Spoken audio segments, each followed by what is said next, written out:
And welcome in to week 3 of the Albion Giants Smite League. We're going to be watching the set Console Kids versus Draven. We're going to have Console Kids on the left side of the UI and Raven on the right side of the UI when we do inevitably get into picks and bans in just a couple of minutes here. I am joined by Day, senior comp player, good amount of experience. How are you doing today, Day? I'm feeling pretty good. Just hyped to watch this match. Really excited. I am as well. Keep in mind, these two teams, Console Kids and Raven, neither of them have received any wins so far. So somebody is going to be receiving their first points today, and I'm expecting it's sort of an all-out brawl once we jump into these games. These teams could potentially be very evenly matched, and I'm really looking forward to watching that. We are going to jump into picks and bans. Right here, what are some of the top picks in your opinion right now, Dave? What do you expect to see banned out? Well, looking at the bans, we see a lot of aggression from both sides, like just cut out immediately. Ullr and Kama banned out immediately shows me that they don't want a lot of skirmishes going on in either the left or right lane. For the other side, for the Ravens, they banned out the Yemoja and Thor. No global presence, no large teamfight presence. They don't want those coming in. And finally, to round out the bans, they ban out an Aphrodite. On the side of the Console Kids, don't want that healing.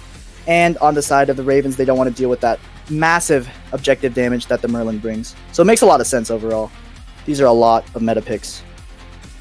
Agreed. These are pretty typical bans. I'm a little bit surprised to see Aphrodite, but I think at this level she is prioritized more than the average, especially up at the top level, not seeing a ton of her. We do see Bacchus first pick, which is definitely a little bit interesting to me. He's not one of the top picks, I think. When I think of top picks, he's definitely not something that comes to my mind. We've seen a little bit of him, towards the top level on aggressive supports that, like playing that way, but he's not a first pick god that I would ever expect to see in that role.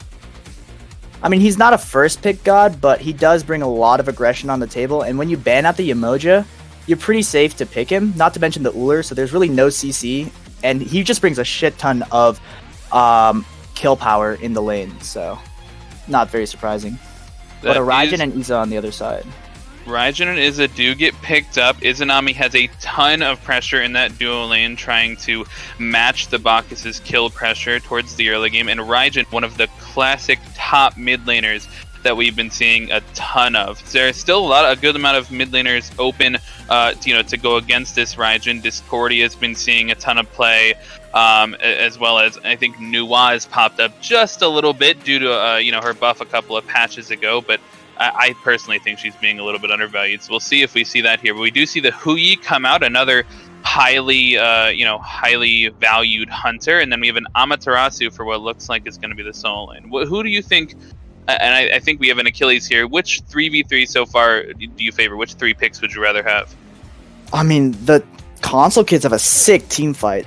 You have the Amaterasu ultimate, not to mention her auras. The Bacchus does a massive amounts of damage with the blink and his ultimate, not to mention the Huyi slows from his sons. That's a lot of team fight right there that I feel like isn't matched very hard by the Ravens. Could not agree more. A lot of AoE coming out from the Console Kids to start out, and I mean, there's not terrible AoE on the other side. Achilles has some, AoE abilities. Raijin does a ton of damage as a mage, but Izanami, much more known for those basic attack fights, which, typical hunter things. Huyi is actually kind of an outlier in the general hunter role with that giant ult of his. But as we're moving into the second phase, we do see these bans here. More supports coming out from Console Kids, which they don't get to ban away. The Athena that gets picked. And then we have Hunbats and Discordia banned away from the Console Kids, which I think are 2 really top bans. Yeah, it just makes sense. I mean, look at the CC they already drafted in their first 3. You don't want to give Console Kids the Hunbats to get more CC in the jungle. You don't want to give them the Discordia to get more CC in the mid. By banning those out, they remove that CC aspect, but a good response with the Thanatos. I really like this because it brings a lot of pressure in the early game, something that they kind of lacked in the draft beforehand. I do agree. A lot of pressure to hopefully match that dual lane pressure we might be seeing out of Izanami. We might see Thanatos hover around that left lane of that ADC lane of the map, and we do see Ra get picked here as well. Not a super popular mid laner, but definitely has been seen a little bit specifically by people who absolutely love to play the Ra. You know, the Ra mains are out there. They're still picking Ra right now, and they have a lot to, you know, go with this Ra. The only thing is, I'm not super worried about he's going to get dived because, you know, that there seems like a dive comp, but I'm worried that they don't have enough setup for him. There's not a ton of hard CC that's going to be able to set up this Ra consistently. I mean, I guess that's true, but when Raijin's in the Taiko drums, he doesn't have that much movement speed, so you can kind of snipe him out there. Not to mention a Bacchus flop is probably enough CC to get your ultimate across, and I think most of the time, good Raw players freehand their ult before the fight even starts, so... I think you might have a good point on there. We do see Susano last picked by Raven. Give me your final thoughts on which draft is going to take this game. I think Console Kids just has a better team fight, so I think they take it. I think I got to agree with that one. We are going to hop into a short break here before we throw it over to the casters and bring you game number 1, Console Kids versus Raven.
Welcome back, ladies and gentlemen. We're back in game for the start of game 1 of Console Kids versus Raven.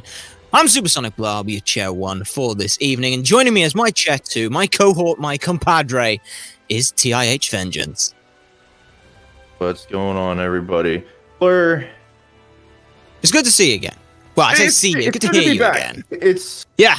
You know, we're back for another set to cast this week, and these comps are a little interesting for me. You were talking a little bit on our downtime. You had a slight concern over Console Kids draft here. Go ahead and elaborate on that while we've got the time. Console Kids draft is one, you picked Raw into an Athena. This is Athena support. She has the availability to rotate before you hit level 5, taunt you, and against a Raijin, you're not safe. You die. You're likely to die, especially if he's farming ahead of you.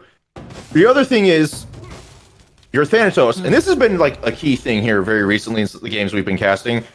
Your Thanatos is an early game god. What's one of the things I've seen every time I've seen an early game god? They don't play the aggressiveness early. And that throws the game away for your team. So now, if your team takes it, and speaking of why we don't play Raw against certain gods like Raijin, as I'll clear now. Almost killed 1 minute into the game. I mean, this is heavily relying on your lanes not to fall behind at all. Ooh, very low they are getting, and the same is happening in the duo lane as well. I say Hua getting a very nice 2-man stun. They weren't able to quite capitalize on it. Shell will be used.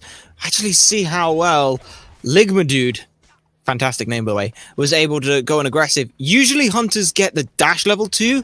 They went for the 1, the increased attack speed and overall stim on the hunter. That is a lot of pressure that they feel comfortable being able to put through. It's again 2-man taunt, and look at how much pressure that's given them. It's honestly, if you're a very aggressive hunter player, and speaking of aggressive plays, Cypher just deletes awful on the back end of the gank from Hailstorm. And I was just saying before, especially on Izanami, going for that aggressive option, you are very confident as an ADC player. You know you have a good chance to get the kill. And at level 1, they were doing enough poke anyways. Yeah, and again, they're now going to constantly go in. Flop from Barkers, immediately found with the Confound. Raijin, though, Zephyr's making a rotation. In fact, they 2 are. This is a 2-minute rotation, boys. What's up? Everything all good? Yeah. Want to get us a kill? Yeah, sure, we'll do that. They've got 1 more if they can find it with the auto, and Hailstorm will find it. That is 2 clean kills at the 2-minute mark. 3-0. Ravens already looking fantastic across the board in mid and duo lane. Beautiful rotation coming out from the mid and jungler in that situation. And it took a little bit longer for Anthony to get out of base there. Not sure if he was trying to decide what he wanted to do or what, but definitely seems like a drop of communication on missing mid jungle, unless it was called in the duel lane, just kind of ignored it, thinking that their side of the map would be a little safer than it was. But this is what happens in these aggressive comps. Yeah, very interesting situation there. Also, I think there's a slight awkward situation for Awful, and we've all done it. Beads looks very similar to Teleport, and it's right next to it. Ra may have picked up Teleport unintentionally. We've all done it. I've done it, and I will petition for them to remove, or not remove, but move.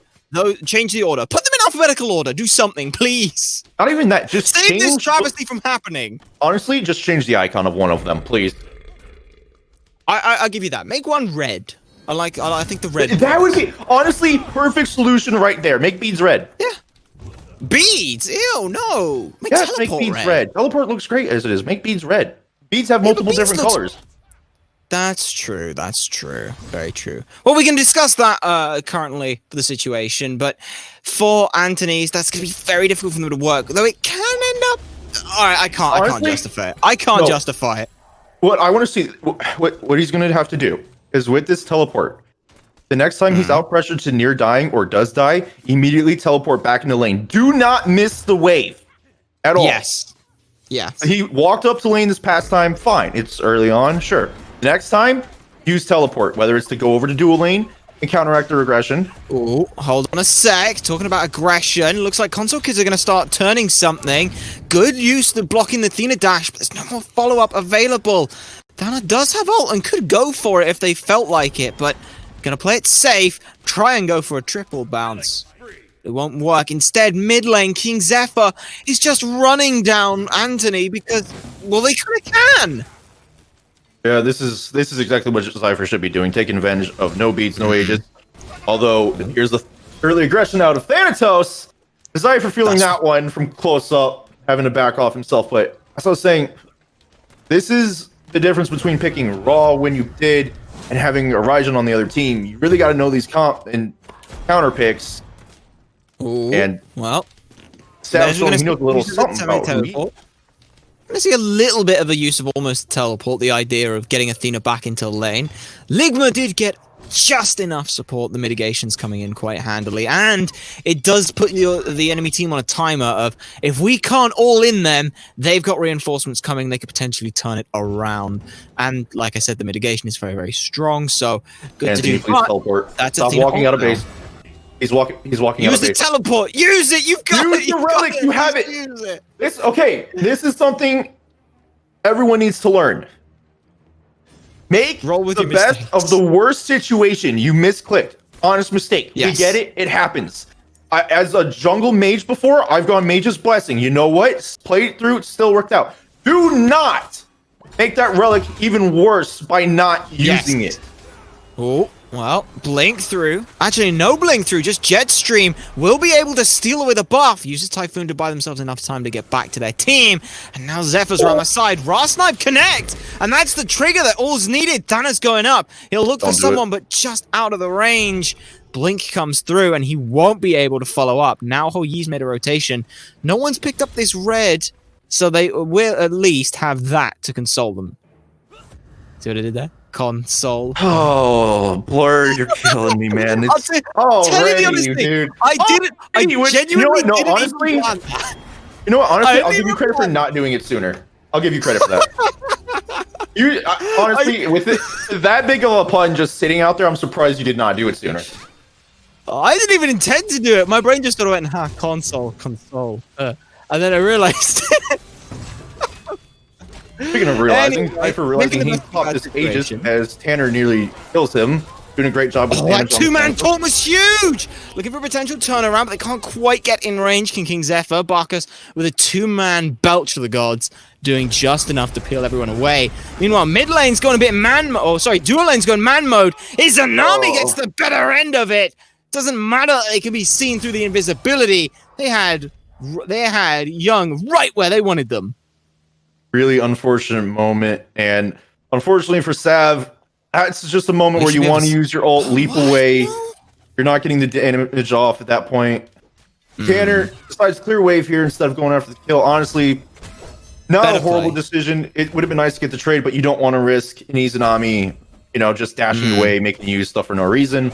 Take the farm while it's there, don't let it go to waste. Yeah, I think that's the bigger one for me, is not losing an entire wave of farm that would just go to tower and then potentially put more pressure on Young. If you don't have that tier 1 tower, then you've got a problem. However, I'm going to see Barkus make a rotation, followed up with the dazzling offense. That's 2 stuns in a row. But it's not really a good use of the CC because there's not much damage to follow it up. Lone Wolf will dash back away under their own tier 1 tower, and they're all hunky-dory now. They've got teleport up. They'll be totally fine. Unfortunate timing for Tia's there. Ultimate coming out, but Lone Wolf countering it with his own. Make sure he doesn't get CC'd. Honestly, if he gets CC'd there, Tony most likely cleans it up. Lone Wolf just starts falling behind, which a good decision by him. No. But Anthony, all right. Goodbye. Perfect learning moment here. Wards, the only ward we have for the mid laner is actually Up on the high. high wall, right in front of lane. Right side? Not even. Right side? It's not even covering. Hold on a sec. Have to cut you off on there because the cut off is exactly what happened for an invade on the blue buff. Tanner will be able to trade it 1-for-1, but it's mid lane for support. And honestly, console kids are okay with this. They did get the blue buff invade as well, since they did bring over Barkus to the right hand side. But yeah, just to capitalize on the point, where this Ra has this ward, it's way too aggressive considering that they can't play that far up. That's not even aggressive. That's not even at that point, that's not even a ward. All you've done is say, hey, they're at a spot we can already see them. That ward needs to be further over to the left side, giving much more coverage of the entrance and exit of that part of the map. Yeah. Also, kind of where Ra is right now. You have 0 defensive wards placed. They have been aggressively attacking you with your teleport relic. You can't be like right now. So. He should have been walking away already. He's down level to Raijin, which that kill on the right side was huge because that's golden XP that Raijin was just waiting to hand to somebody at that point. Certainly agreeable, and now it's still not too bad. Yes, the kill columns do look dire for console kids, but it's only a 1200 gold lead. We haven't really seen much aside from one invade, and well, that was answered back by a blue buff invade. So in terms of that evens everything out. It's mostly these minion waves that have been missed and the pressure that that's being able to give. In terms of jungle experience and how that's been split, it's still fairly even, though like we did say, there's a slight level lead in the duo lane. Mid lane, about half a level. Jungle, though, Thanatos is up, which is definitely what you want to see. But hold that thought. Might be seeing a gank here. Jetstream's good. Hailstorm putting their Izanami further ahead and getting those Devo stacks. Now, going back to what you said about the invades, I'm honestly surprised Raven have not stepped up the pressure in the jungle since that first invade. Because they've been able to kill this Raw almost instantly, like they're trying to do now. Double toss him out. Ultimate. Dead. Instant. That's textbook. It's genuine textbook of someone who had beads down. Straight right there. Right. This is... They should be They have Susanoo, Raijin, and Athena. There's honestly no reason with the pressure they have in this lane to not keep pushing. Especially with Duo now being pushed down. They should be getting cooldowns, and they should be invading every chance they get. Push their lead. Push it harder. Push it further. And get the Gold Fury.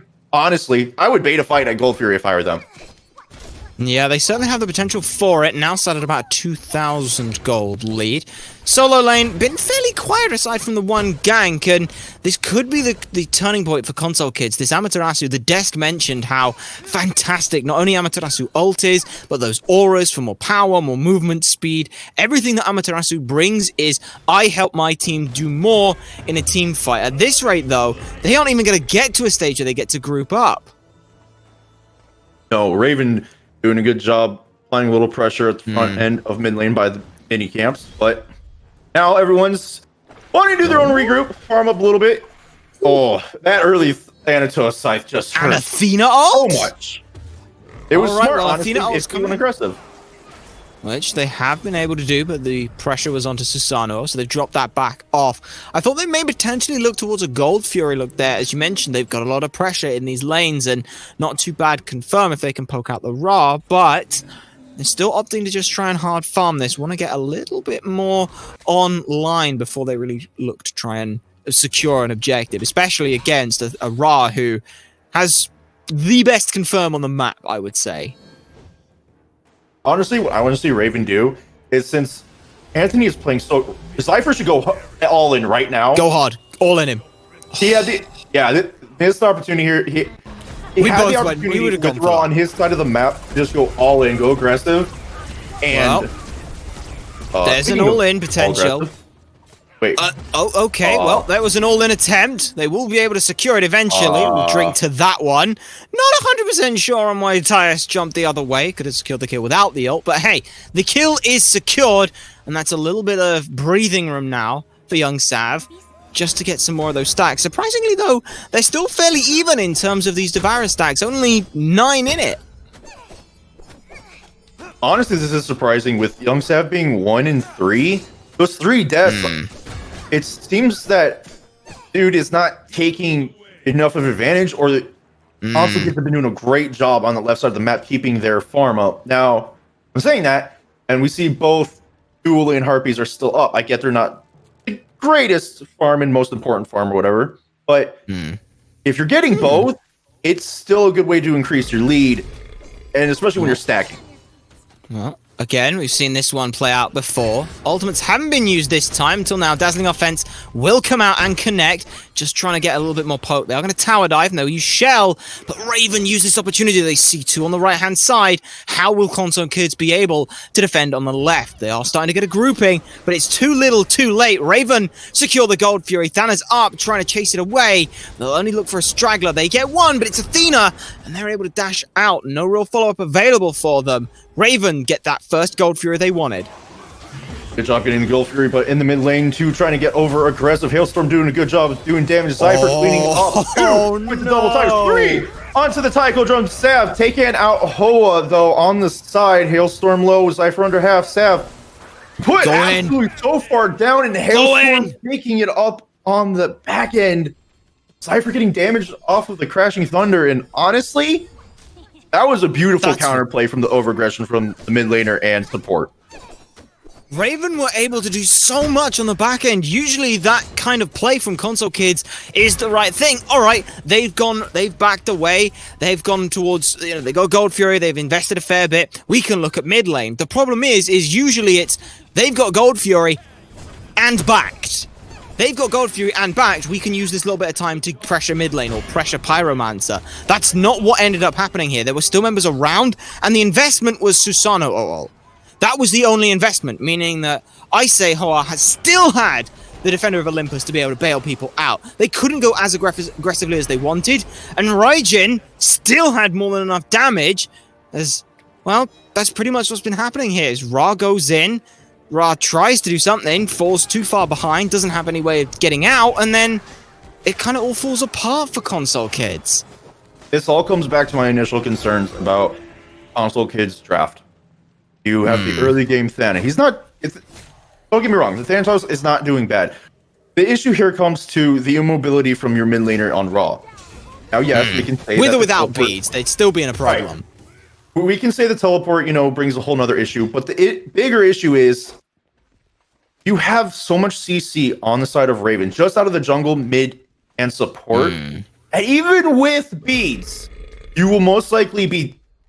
If I'm the Susanoo and I see you beads of the Athena taunt, I will time the cooldown of your beads to instantly pluck you. Again.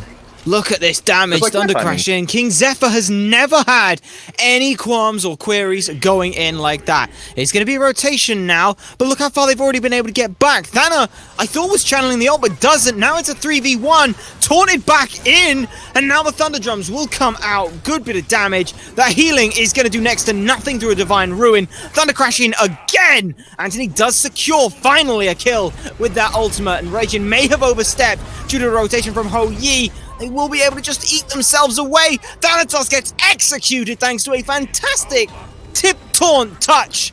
And now they're going to keep trying to dive this forward. As Anami's made full rotation. Gets this shot with the ultimate. That's 2 picks for 1. And a tier 1 tower should fall to follow. Raven just played that beautifully. And honestly, Cypher is the luckiest one that is alive right now. I am amazed that he went so far just for the Amaterasu. He went past Anthony and he went past, I believe, Tias and Tanner. Yes. To keep chasing Tony.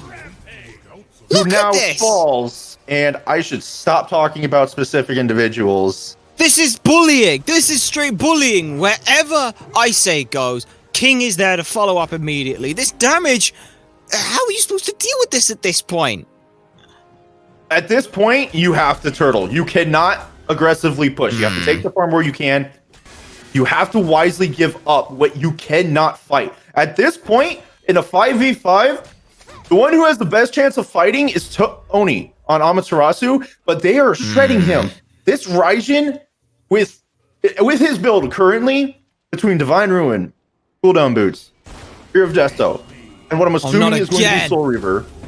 Not again! Look at this! Just Thunder crashing! Don't have to worry about anything. One shot of the Taiko drums is all that's needed. And the other two end up picking up enough damage to drop Janna as well!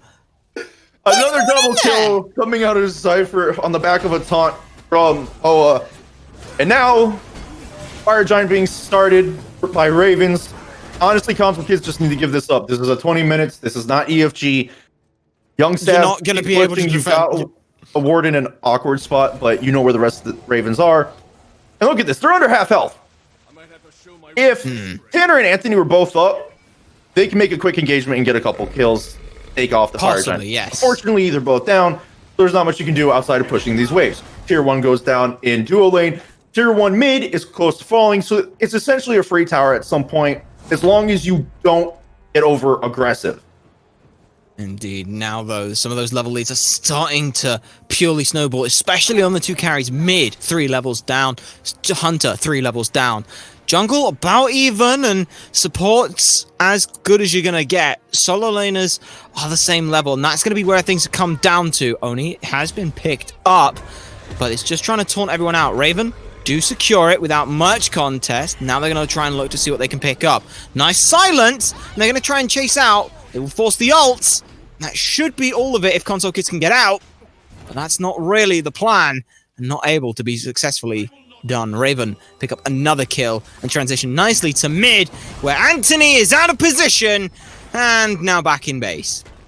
That's a situation where as soon as Tia's died, which honestly, I'm just gonna say he did his job as a support.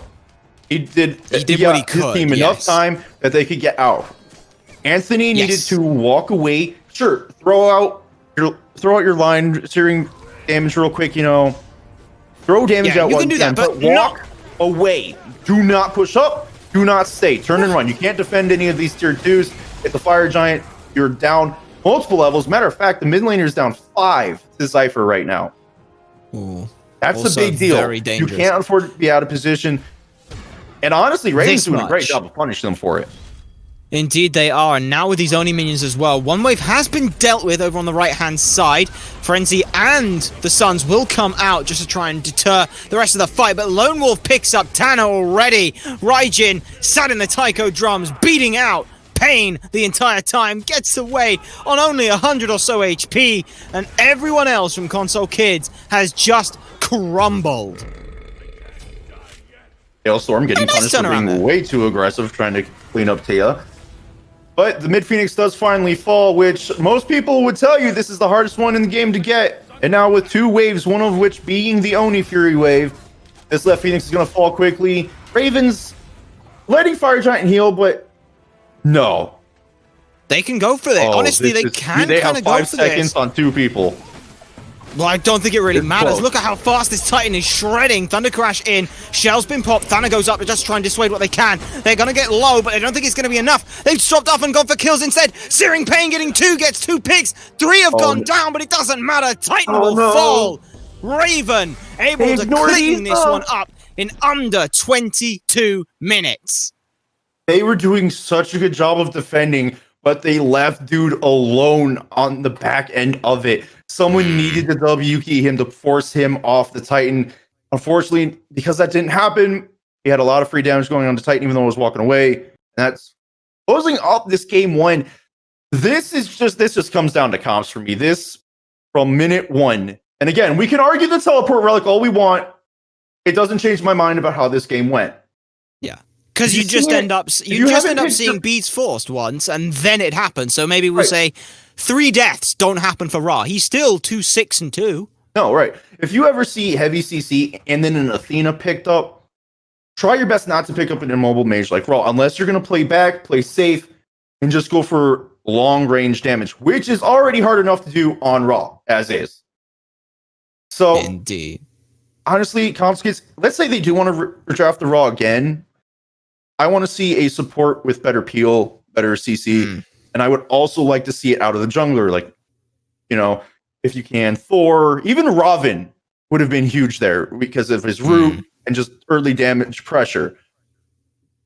On the other hand, Raven just great job playing their comp. That's the thing as well. We can talk about Console Kids and their draft till the cows come home, but it's up to Raven to punish and play their comp, which is what they were able to do. They played it well. They grouped up early. They played through their lead, which is Zephyr, who did fantastic through the early stages. Got a lead, never let it go from what I saw. So I'll be interested to see whether or not he gets that one back. But talking about people who are interested to see what's going to happen, we got 2 people standing by on the desk. So Dave, Frog, break this one down for us. Thank you so much, Supersonic Blur and Vengeance, for casting that game. Fantastic work. And I think I got to comment on what Vengeance said, but I don't want to see the Raw again. Like, if they pick it again, they got to do something completely different and out of the box than what they did, because I was not happy with his gameplay at all that game. I mean, I have to agree with you there. The positioning was kind of all over the place. He was playing like he had beads and Aegis level 1 when he had teleport. It just didn't make sense to me. He was pushing up really far despite having Celestial Beam, which is a super long-range clear ability. But I think what really broke the backs of console kids was that Gold Fury fight. For whatever reason, Bacchus rotated to the solo side to try and get a kill despite them not having any success in the past. And that just opened up the Gold Fury. And then after that Gold Fury, they wanted to chase it out further to try and maybe punish them for, you know, getting a free Gold Fury. But instead of punishing them, all that happened was Zypher got a triple kill and Susanna got another one. And really from that point forward, it was just unwinnable for console kids. Speaking of Zypher, he absolutely fragged this game. I mean, it got towards the mid-game. It was a little bit, and I hesitate to say the word slow, you know, when I talk about the Raven victory, because they did win in 22 minutes. But for a while there, it seemed like they should have been a lot farther ahead than they were. I mean, they were up 9-1 in kills or something like that. We were 10 minutes into the game, and they were only 1,000 gold ahead. It really was that Gold Fury fight that broke it open. But after that, I mean, this mid laner was without fear dashing on people in the mid lane, just exerting his dominance, ended up going 13-2 and 6, 10,000 damage above his opposition. And I'm really looking for, I mean, you know what, maybe console kids just have to ban out his Raijin. I mean, I'd have to agree with you there. If you're gonna give, or at least the very least, if you're gonna give them Raijin, give your mid laner something to fight back with. The Ra just didn't really work out for any of us. I think we all agree that the Ra just wasn't able to put any pressure on the map. He was just getting picked left and right. So maybe like a Discordia or something in the first 3 picks instead of the Hu Yi, try to maybe prioritize your mid pick and make sure he doesn't fall too far behind early, because I think that falling behind in mid just like spilled over to duo lane and spilled over to solo lane just too much, and it was console kid was just unable to handle it. Alright, well, if we want to see console kids have some success in this game too, we're going to have to see them reprise possibly a different draft, you know, prioritize different gods, and you know, see what happens. We're actually not going to take a quick break like we normally do. We're going to keep on track here, keep it going for you guys, jump directly into the game 2 picks and bans. I think console kids are still on the left side of your UI, Raven are still on the right. And so we are going to see, I expect to see some of the same bands. You know, I think those were pretty typical coming out of last time, and we do see the same bands so far, but I don't expect them to prioritize the Bacchus as highly as they did. I mean, if they don't first pick Raijin here, I don't know what they're doing. I think that you have to take it out of Zypher's hands, and look at that. That's exactly what they do, and you give it to Anthony's Awful. Picks and bans going incredibly quick here. We're struggling to keep up a little bit. Apologies for that. But, I mean, 2 of the top mid laners picked off the bat. Raijin taken away from King Zypher, and he takes the next best thing on the board in many people's opinions. That would be the Discordia. And picking up the Izanami to reprise that in the dual lane. That's not something that we talked about a ton, but Izanami, in addition to some help from Susanoo towards the mid game, really had a hold on that dual lane, and I wasn't happy with the Hu Yi. Nami's just like the level 1 clear was able to put a ton of pressure on the Hu Yi and Bacchus. They don't have very good clear to begin with, so I'm kind of curious to see how console kids pressures out this Izanami. Maybe pick up a horrific emblem on your support. That's what I like doing when I'm playing support. You just pick up the horrific, drop it on the Izanami. Now she loses a lot of her clear, but looking at this, I think it's an Odin support, so console kids might have something in their back pocket. It may very well be. Odin's support is not something that I am necessarily a fan of, especially in this situation where all 3 of the picks on Raven can get out of that cage scot-free. Of course, the Odin cage now does damage when you do that. But still, I mean, that's a big aspect of his kit that's not going to get as much effectiveness as I would really like it to be. We do see the second phase of picks and bans coming through here. It looks like Hailstorm Susanoo gets taken off the board. No surprise there. He was the secondary force that won them that game, in addition to the Raijin just popping off. So, you know, they've taken the Raijin away. They've taken the Susanoo away. And, you know, I'm hoping that they take the Daji instead of the Athena, but they already have the Jing Chen, so they're not going to have the Athena taunts to prey on this Raijin as like they did the Ra either. And so I think that this is a good strategy for console kids. I really like how they're approaching this draft. I have to agree with you there. Not to mention they put some more pressure in solo with that Yorm pick. I really like the way the solo lane was played last round. That was their only lead coming into that Gold Fury fight, and Agreed. Playing off the solo lane with a Jormungandr is going to be huge. And not to mention the fact that Yorm can see through stealth, and the top 2 picks on the Ravens happen to have some stealth in their dashes, so... Completely agree. I mean, the Amaterasu not known for being a super aggressive pick, and the Achilles known to be one of the more lane pressure gods, but Amaterasu was still able to keep her level up there the entire game. She was their one beacon of hope, and giving that player Tony, Yorm, right, a known solid solo lane god, doesn't really lose lane, doesn't really get out pressured ever. And again, into the 2 stealth gods, that's a fantastic point, as we do see Pele come out here from the side of the Ravens, going to be looking to probably put a lot of pressure on this Raijin. Raijin is pretty easy to dive with if you're Pele, personally, in my opinion. Like you mentioned last game, Raijin doesn't move a ton, and his movement speed goes way down. That makes it real easy to hit that Pele combo. So if Raijin doesn't pick up his positioning from last game on the Ra, I'm still a little bit worried about him. Not only that, but that last game was, 21 minutes long? Pele, one of the best early game junglers in the game, outside of from maybe Thanatos, and I think really what Raven's strategy here is just step on the gas pedal and put console kids down early. But the Cernanos pick may be trying to counteract that a bit. Cernanos, a known early game god towards the duo lane, doesn't have the clear that Izanami has, but definitely has the fight potential. So, and there was a lot of fighting in the duo lane last time, and Izanami did get low a number of times, and Huyi isn't really known for that. So possibly now getting the benefit of a more early game, a little bit more high base damage god in towards the early game. I'm looking for Cern to continue to take these fights. I loved his aggression, but he's actually got to win them. We also see Nike in the jungler, a very popular pick in the last couple of weeks in the SPL, ever since Sino completely changed the meta, apparently. So I think we're going to end up seeing that in the jungle, which I'm a big fan of. I've loved how it's come out, and we're going to see King Arthur in the solo lane, which is a little bit surprising to me, given that I don't think that's a very good matchup into York. I don't think so either. I think really what it comes down to is, can console kids leverage this triple frontline effectively? Can they swap out? They have 2 characters with shields, being Odin and Nike, so if they can swap out, not to mention Yorm can just go into his ultimate and just avoid a lot of damage there. So it really comes down to whether or not console kids can really work well with this frontline, and if they can, I think I can see them winning, but at the same time, Raven's stellar performance game 1 puts an asterisk on that. Absolutely. Give me one last opinion. Who do you think is going to take this game home? Are we going to a game 3, or is it ending right here?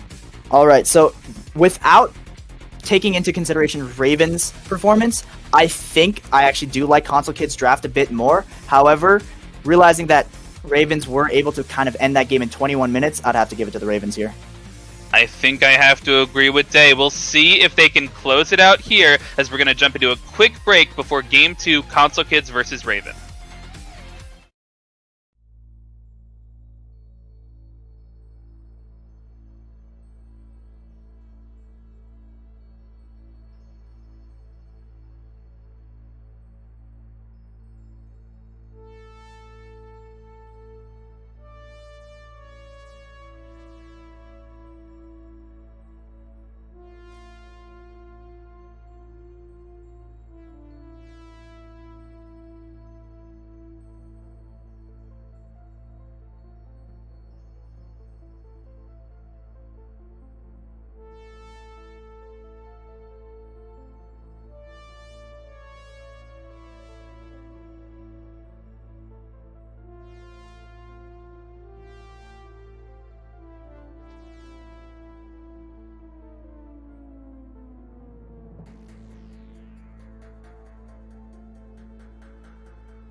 Well, ladies and gentlemen, Raven took game 1 in 1 second shy of 22 minutes. Now, they've had a slightly different draft here, but let's see whether or not they can do the same thing. Remember that both of these two teams are sat at the bottom of the lead, so someone's getting points today. Console Kids, though, trying to make sure they at least get something for their troubles. Supersonic Blur back on with Chair 1. And Vengeance is still here somehow. I don't know how he does it, honestly. Like, I genuinely thought he would have left with the amount of puns I make so far.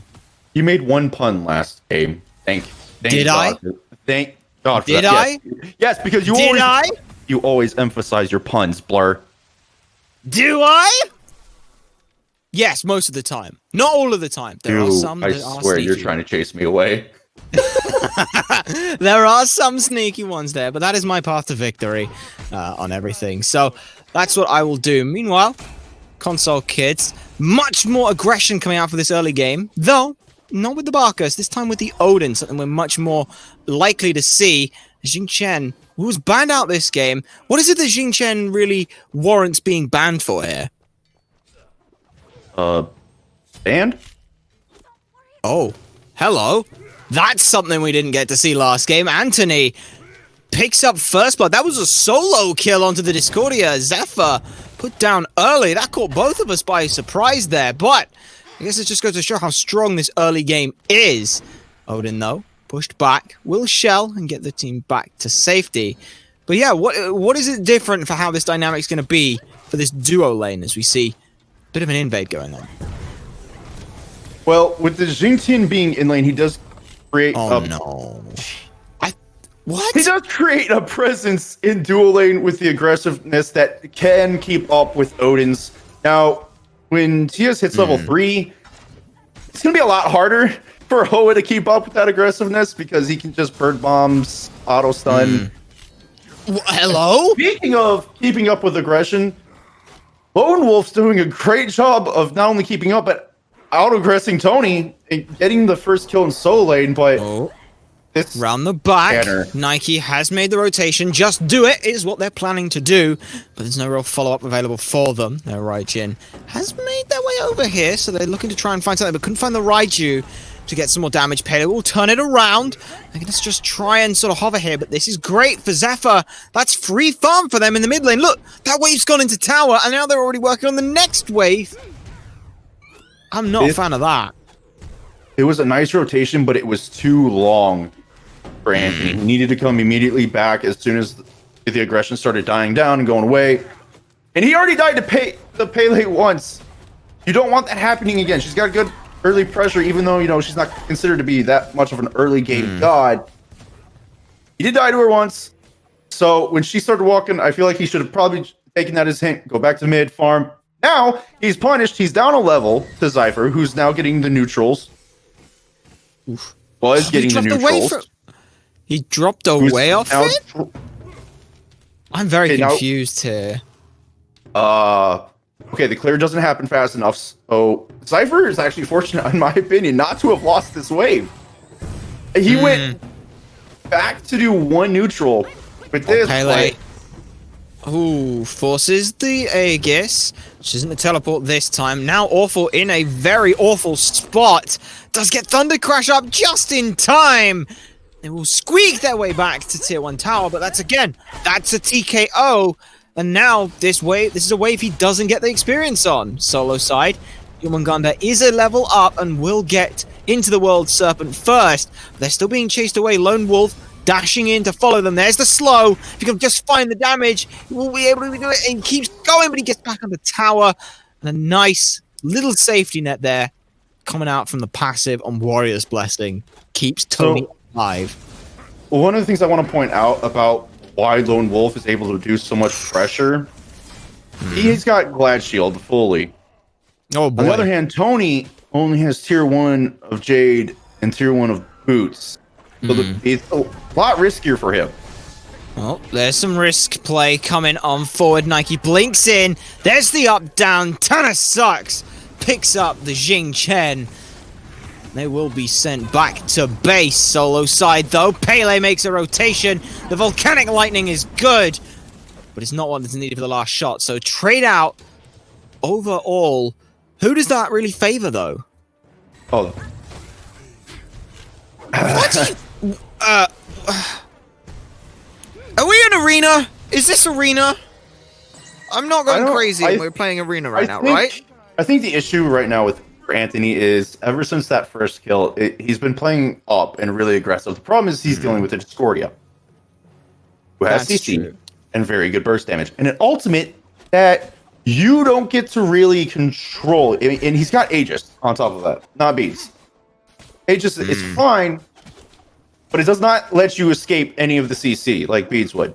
So you're stuck in place, and he can just time out your Aegis for free if he really wants to. So it's at this point, sure, if you want to get down an aggressive ward, go for it. But get back towards the mid of your lane so you can play back as needs to.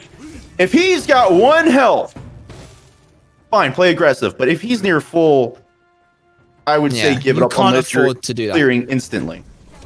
Indeed, you can't afford to do that as effectively. I think he's kind of always playing like he was Zephyr last game in the lead that they had. But that's the thing, is there was an Athena around the corner the whole time. There was a Susano around the corner. Taking the straight 1v1 when it's this close, you can't afford to do. And you get into that mentality of, oh, they were only 1 HP, but hold that thought. Thunder Crash interrupted. Over on the backside, Volcanic Lightning misses. Now the Taiko drums will come out to return fire. Taunt into tower, but it's not quite good enough. They will trade out 1 for 1. It's mid lane for jungler currently. Nike still doing what they can, but I don't think they quite have enough damage here to take it down. That, though, will be enough to secure it. Tannersucks with the last hit. And Anthony able to Thunder Crash in. There's a rotation from Kernanos, though, early on. Polymorph is good, and that's all that's needed. Absolutely beautiful rotation out of Sav there to clean up. It's 3 for 1. The fact that Tias is the only one who died in that engagement with Anthony being as low as he was is beautiful and perfect for console kids. Raven, unfortunately, catching the wrong side of that engagement. Tanner coming in at the perfect time. And I mean, console kids look 10 times better than last game. Yes, they most certainly do. They're actually up for the first time in this entire set. In 28 minutes, they've had a lead. It's a small one, but they've had a lead. All right, they had a small lead at the beginning of the game. But, like I said, they've actually been able to accrue something, and they've looked like a cohesive unit. I hope that this doesn't end up sort of almost giving them a bloody nose of like, oh my god, we did it, we can keep fighting. They've got to look at that and go, all right, why did we win that? Well, we won that because Volcanic Lightning completely whiffed. We were able to peel ourselves back out. That was good. They can't rely on that happening every time. They've got to set themselves up to keep going here. And Anthony, that is not how you do that. Nope. Oh, he walked back into it. Anthony Aegis. Good Aegis. Great timing. Avoids the damage. What? Volcanic Light.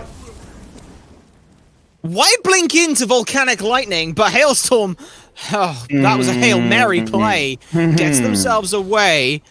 Hey, it got a kill. Ultimately, it got them a kill. It did. I'm not going to lie, though. I would have loved to see Anthony use the taunt on Taiko drums. So that would have been great. He would not have taken 2 hits from Volcanic Lightning after the initial. Hailstorm would have died. Definitely. Your max damage it would have been very close. It would have been very close. It still would have potentially been a trade out 1 for 1, but a trade out is better than just getting nothing. Now, Tony, able to just grab themselves away. Nice use of the World Serpent. Doesn't even wait to see if they could get out any other way. They knew someone was going to be making a rotation, so they just say, nope, I'm out. I went for something, it didn't work, and that's okay. So, hopefully, we mentioned, or the devs mentioned, that Tony was the only one who really was able to hold their level. Fortunate there. Whirlwind of Rage and Steel off the mark. No one's going to be getting picked up by that mid. This is just a fight fest. I ain't going to get a chance to ask you a question here. No, Anthony in bad positioning, going to the inside of the RP camp. No. And speaking of dies for it, young 70, we're looking at how low Boa was, but that's the support. ADC is always more worth it, and ADC sitting behind gets a free kill off of it. That was free casting! How do you let an army free cast like that? No mana, your support's on no HP. If they come back into peel, they die. Focus your ADCs, guys. Target selection is important. Or, you know what we call that as gamers? Tunnel vision. Don't you say it. Ah. I don't know what you were thinking I was going to say, but that's called tunnel vision when you get focused on one target. Yep. Yep. I don't know what else you were thinking there. Something I ain't even gonna say. I ain't gonna even dignify it by saying it. It's not worth saying. That's all. That's as much as I'll say on that. And now, unfortunately, Raven have been able to wrestle back themselves a lead. Jormungandr 2-on-1 right now. These two don't really have huge amounts of CC to control it, so Ligma ends up taking a spill themselves, and they're still kind of holding back in. This one's a lot closer than the blowout we saw from the first game. No, this is, like I said before, console kids are just playing much better than before, doing a good job. They're down a tower, they're down 2 kills. Awesome. But they're still in this. Down 3 now.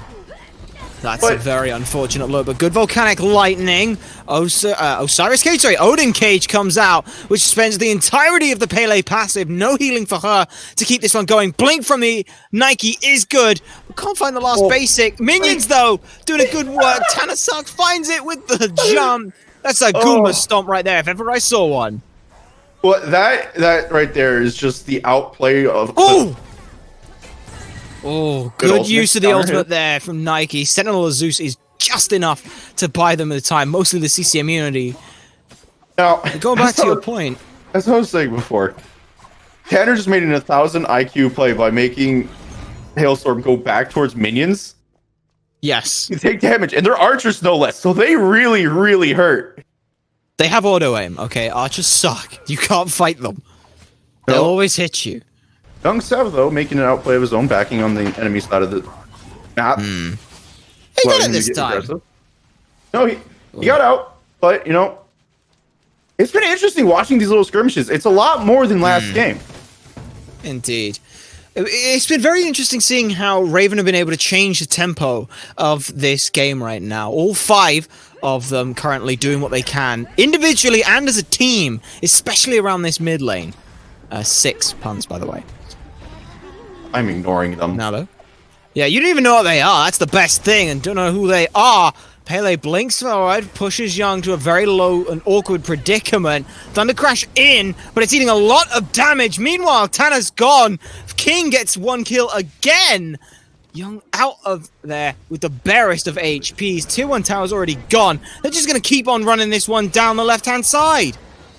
They do need to be careful, though. Cypher going through the tower ended up taking a couple hits because he decided he wanted to do some damage while underneath. Luckily, he doesn't get punished for it, but they get. But now they can't do gold, can they? Yes, they can do gold. Ho is here. Ho has got full health. Izanami full health. Has Devo's gauntlet. I'm fully stacked too. Yeah, this is easy gold fury. It's free. No one on the side of console kills are going to be available to challenge this in time. It even that's a big swing. Thought about it, recognized it, decides to go back, clear the wave. Smart move.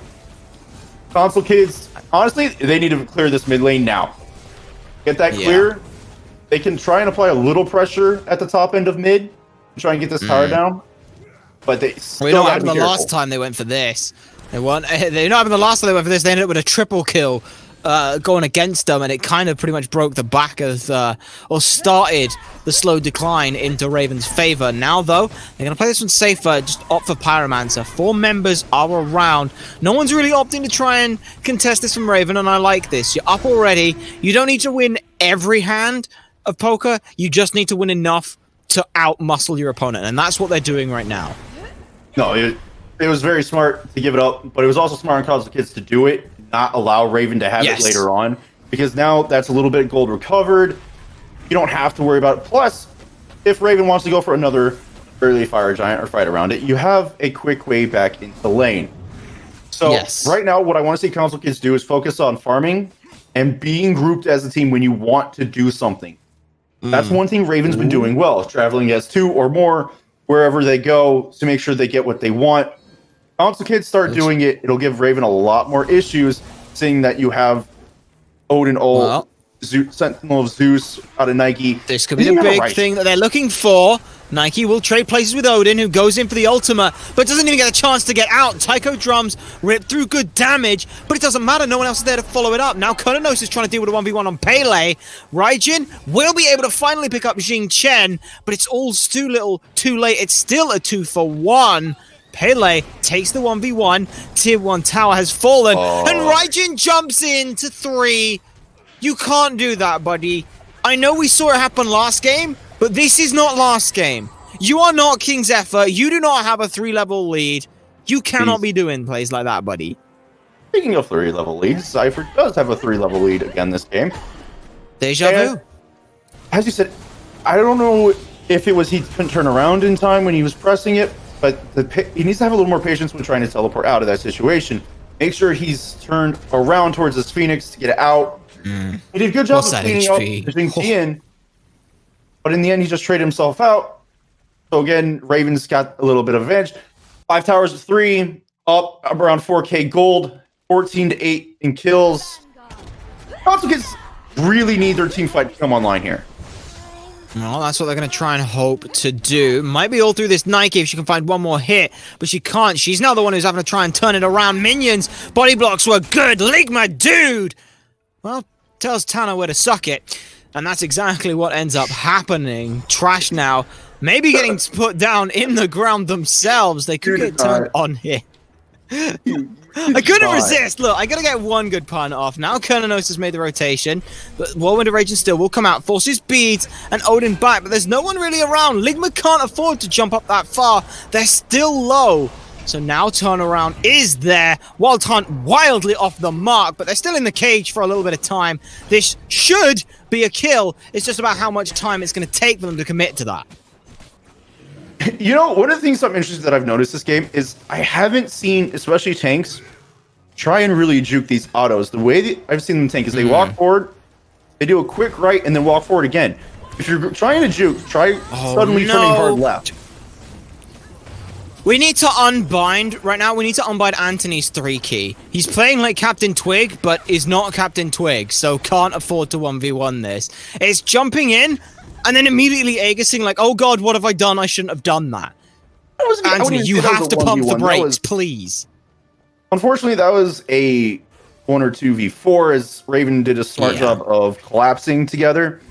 Unfortunately for Anthony, he's too far down to be trying to take these fights. He is the one member of Console Kids who really needs to put everything he has into farming. I would even say Tanner needs to either have him with him or give up some of his jungle farm to him so he can farm safely and get caught up. Yeah. Because right now, Anthony is your biggest source of burst damage. Yeah. Like you need him online. He's got Soul Reaver. If he gets even, it is going to be really hard for Raven to just W key. Indeed, and we see an interesting look here. Even faster than the first time, Raven are looking towards a fire giant. Members from Console Kids are around, but Frenzy's been popped, and members are backing off. What is this, Ravens? Now more members from Console Kids are here. The Raijin is around to potentially try and steal this. Console Kids get it with a thunder crash. Tanner picks up 1. 4 members are pretty much gone now at this point. Ligma Dude is just about able to skin themselves away. 3 kills and a fire giant goes the way of Console Kids. That's a huge turnaround in momentum for them. That hesitation from Raven when Horrific was popped gave Console Kids, and more specifically Anthony, all the time they needed to get there and get the chance to steal the Fire Giant. Anthony, as soon as that comes, he's got the Fire Giant damage amplifying him. Now has caught up, essentially, just from the kills he got with his Tycho drums. That was insane. You heard me mention it. It's like Frenzy's been popped. I expected Raven to just dump absolutely everything. But they hesitated in a split second. That bought everyone else from Console Kids enough time. It also meant that you had a second of time where you were not DPSing the Fire Giant with your Frenzy. That was all that was needed for Console Kids. Now they're up 3,000 gold. Mid-tier 1, mid-tier 2, left side tier 1, and tier 2 goes that way. Everyone from Console Kids is looking now to be able to push things down. They'll even get themselves a Primal Fury just because it's there on the way out. And this is coming up aces now for the Console Kids. No, and this just goes to show that even the tiniest mistakes can have the biggest impact in Smite. That one hesitation that would have given them the Fire Giant for sure has worked against them. Well, now they're going to try and take this fight. Raijin put low. King Zephyr will be the one who secures it. Now those stuck in the cages. Pele meaning no more healing. They'll try and wind up the lightning. They aren't able to ride that one out. Tanner picks up 1 for 1, but against a Fire Giant team, that's not too bad. Unfortunately, young Sav is here to save the day. I mean, save the day. Okay. No, that's not good. That's not even. That was I didn't so much of a, salvage that. no, that was so far of a stretch with the way you worded that pun. you have to stop for the rest of the night. That was horrible. You could say it was awful. You could say it sucked. It was trash. Am I now a lone wolf here on the cast? I think I am. No, I'm not giving you any satisfaction. That actually just made it even worse. Oh my. Holy bro. Never give me free reign. I will just tear through. I think we're on, what, 8, 9 puns now? You are tier 1. You have the free reign. What do you mean? Alright. I think he has genuinely gone. Being said, now right-hand side, excuse me, bit of a siege potential going on. Good whirlwind rage of steel puts members low. Console kids though are more busy prioritizing the pyromancer. I'm surprised at this. When you've got this fire giant belt, pressure out what you can and then sweep back if you can't quite get those other objectives, because pyromancer's going to respawn. That tier 2 tower is not. We'll have to see now if they group up for this one to go back in again. Raijin has made the rotation. It's big. To do so, but actually relinquishes it to Tias, and Tanner manages to get a kill on the back end of things on Ho, who tried going aggressive, gets a double on the Lone Wolf, stepping up too far. Tias dives in with Tony, and Cypher gets waited on the final step of Tony's ultimate. Console kids are going to get this Phoenix for free. They could even 5v2. They genuinely could potentially try and end here if they want to go in. Blink, though, is huge coming out from Hailstorm. Already picks up 1. Ligma cleans up the 2nd kill, and that buys enough time for Hailstorm to get a little bit more damage out. Tannersucks will put them down, and his army just can't quite find the basics, so I have to self try and go for the Jormungandr instead. 3 members gone for both sides, but the damage was already done. Right side Phoenix is gone. Console kids up almost 8,000 gold. Well, actually 7,000 gold now. I can do basic maths. All right, Blur, I'm going to talk about builds for a second, because I've noticed a couple things. Go ahead. One, the difference between tankiness between console kids, solo and Raven solo. Oh, yeah. Arthur has Glad Shield, Warrior Tabby, Runic Shield, and then Ankule, I'm sorry. And then he goes into Blackthorn Hammer. He has very minimal physical and magical protections right now. Whereas, out of Tony, you have Jade Emperors, Contagion, which gives you anti-heal, perfect against an Arthur. And physical protections, and health. And Mantle of Discord. All fantastic. All of protections. And then, the most interesting thing of all that I noticed that was in last game. Izanami, who just died, went Brawler's third. Doesn't have an Executioner until now. Yeah, that one surprises me. Last game against to buy anti-heal, sure. This game, you don't really need that anti-heal, so kind of just set in the ways there, though they're not on the map currently. We'll have to see quite ends it. That's a pun that's in the game. You got to give me that one. That's Tina. You can blame Tina for that one. I'm letting that one go. I am letting that one go. You have to. You have to. As it doesn't look like Raven want to let this fire giant go, which is where everyone started to set things up. Console kids locked 2 in the cage already, and now Tycho drums come through. It's big damage. Discordia taunt isn't good enough to stop that one going over the top. Raijin put down low in the ground. I say Hoa finds that one now. It's on for the volcanic lightning and the turnaround. They get rooted in place, but there's no way they're going to be able to keep this one going. That's 3 members for 1. Console kids still running this one down. And it's running it down. Tony Will goes into the World Serpent and knocks Cypher up not once but twice, going for the 3rd, misses with the dash. Nice isolation. They just cannot catch up to Cypher. He's zooming across the map right now, but the kill on Young Sav on the turnaround. Tony's caught in an awkward spot. This is an overextension. This is a straight overextension. Now console kids are going to have to dip away and slink into the jungle. Beautiful little play from Tony, just slinking back away round to the right-hand side. But console kids started off good. They couldn't quite find enough targets over a step to try and pick up Zephyr, whose CC we mentioned before, how good a Discordia's CC can be. That's all that's needed to buy enough time to get these picks. They're going to try and grab Oni Fury here, which will buy him a good reprieve if they're going to be able to get it. All it takes is one shot, and he gets it! Bird bomb, stealing away Oni Fury, juking out the golden apple, which is Puffball in this case. But that is everything console kids want. You hand it to them on a gold platter. That isn't only what they wanted, that's what they needed. Ravens getting an Oni Fury there stalls the Fire Giant push that is currently going through on the right side Phoenix. It also gives them aggressiveness throughout this game onto Fire Giant, which is the fact, and the biggest problem, Raven did not ward aggressively to make sure that no one would be around. Tia's at a little over half health, and as a tanky Odin has plenty of health to be there to challenge and gets the steal for it. Indeed, now console kids are going to be the ones who start this Fire Giant. They know that members are going to have to try and clear the waves. They can already see at least 2 on the map, so they know they're able to do it. Left side Phoenix has respawned. Console kids get Fire Giant, and they're still going for a fight. Nike getting low, but it doesn't have Sentinel of News to be able to keep it going.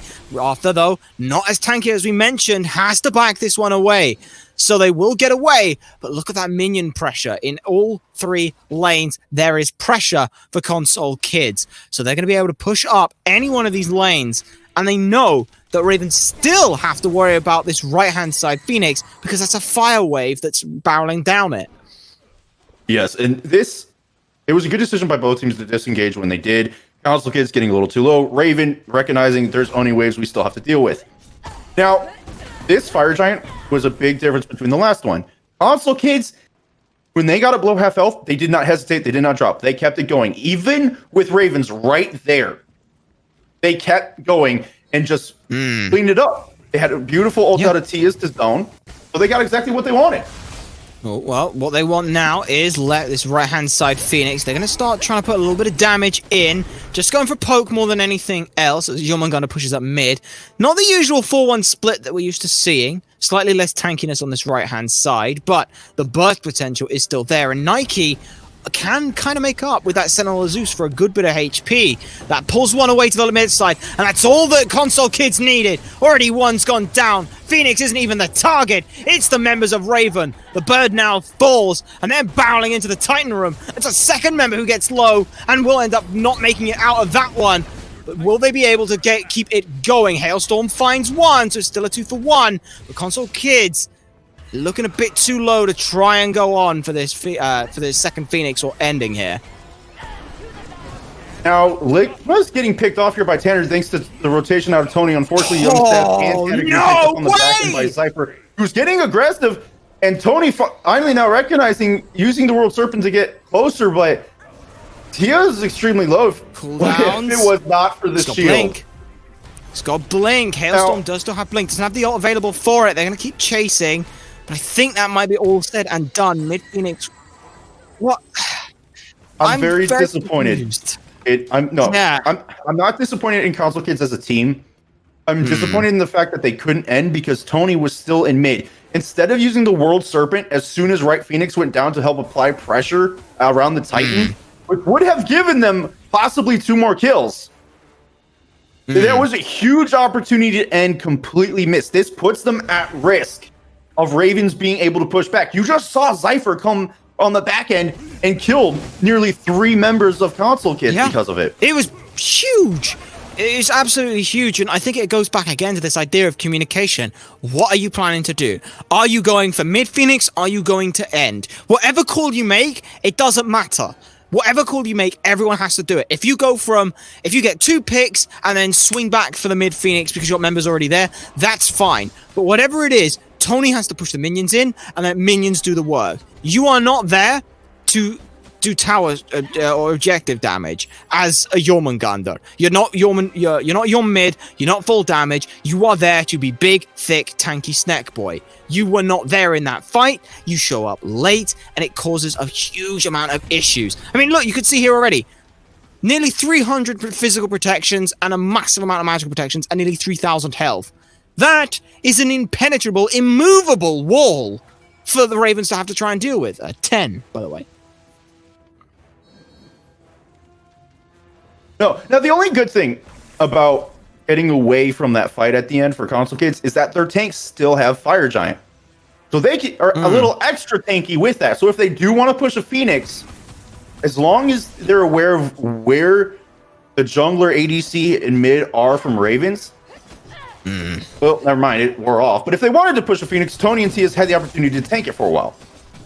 Indeed, though. This isn't a bad look for what they're looking at now. Primal Fury, additional damage and mitigation on the next Fire Giant. Second one for this team as well. 14% additional damage and mitigation against a Fire Giant. That is a lot for them to go for, but with the time that they have between this Fire Giant coming back up, they're just going to push up this left-hand side, and no one from Ravens is really stopping them right now. Also, kids need to be a little careful about this push, and Ravens now backing. This is interesting because Fire Giant's coming up in 10 seconds. But they don't want Fire Giant. They're not even interested in it. They're going to try and backdoor this left-hand side Phoenix. They'll be very careful on the option to do so. Ultimates are going to come through, and it's a punished attempt there. Tannersucks picks up ones, but it's already done. The Tarries have gone. Odin went in afterwards. Raiden goes in and gets completely blown out of the water. Tannersucks re-evaluates their options, goes back in 3 for 2 in this engagement, but it's completely gone Pete Tong for Console Kids, thanks to Ravens backing up and just pushing them out of the Phoenix. Yeah, this is part of my concern with that Fire Giant coming up as quickly as it was. This seems to be an issue of timer knowledge or just not paying attention to the map. Because yes, even though Raven were full pushing, if Raven really wanted to, they could have pushed that lane all the way up and taken the EFG. Yeah. And then pushed right lane even further. But now, not only do they have a chance at getting that, they just essentially wiped you. They just showed you guys can't really afford to push us without Fire Giant.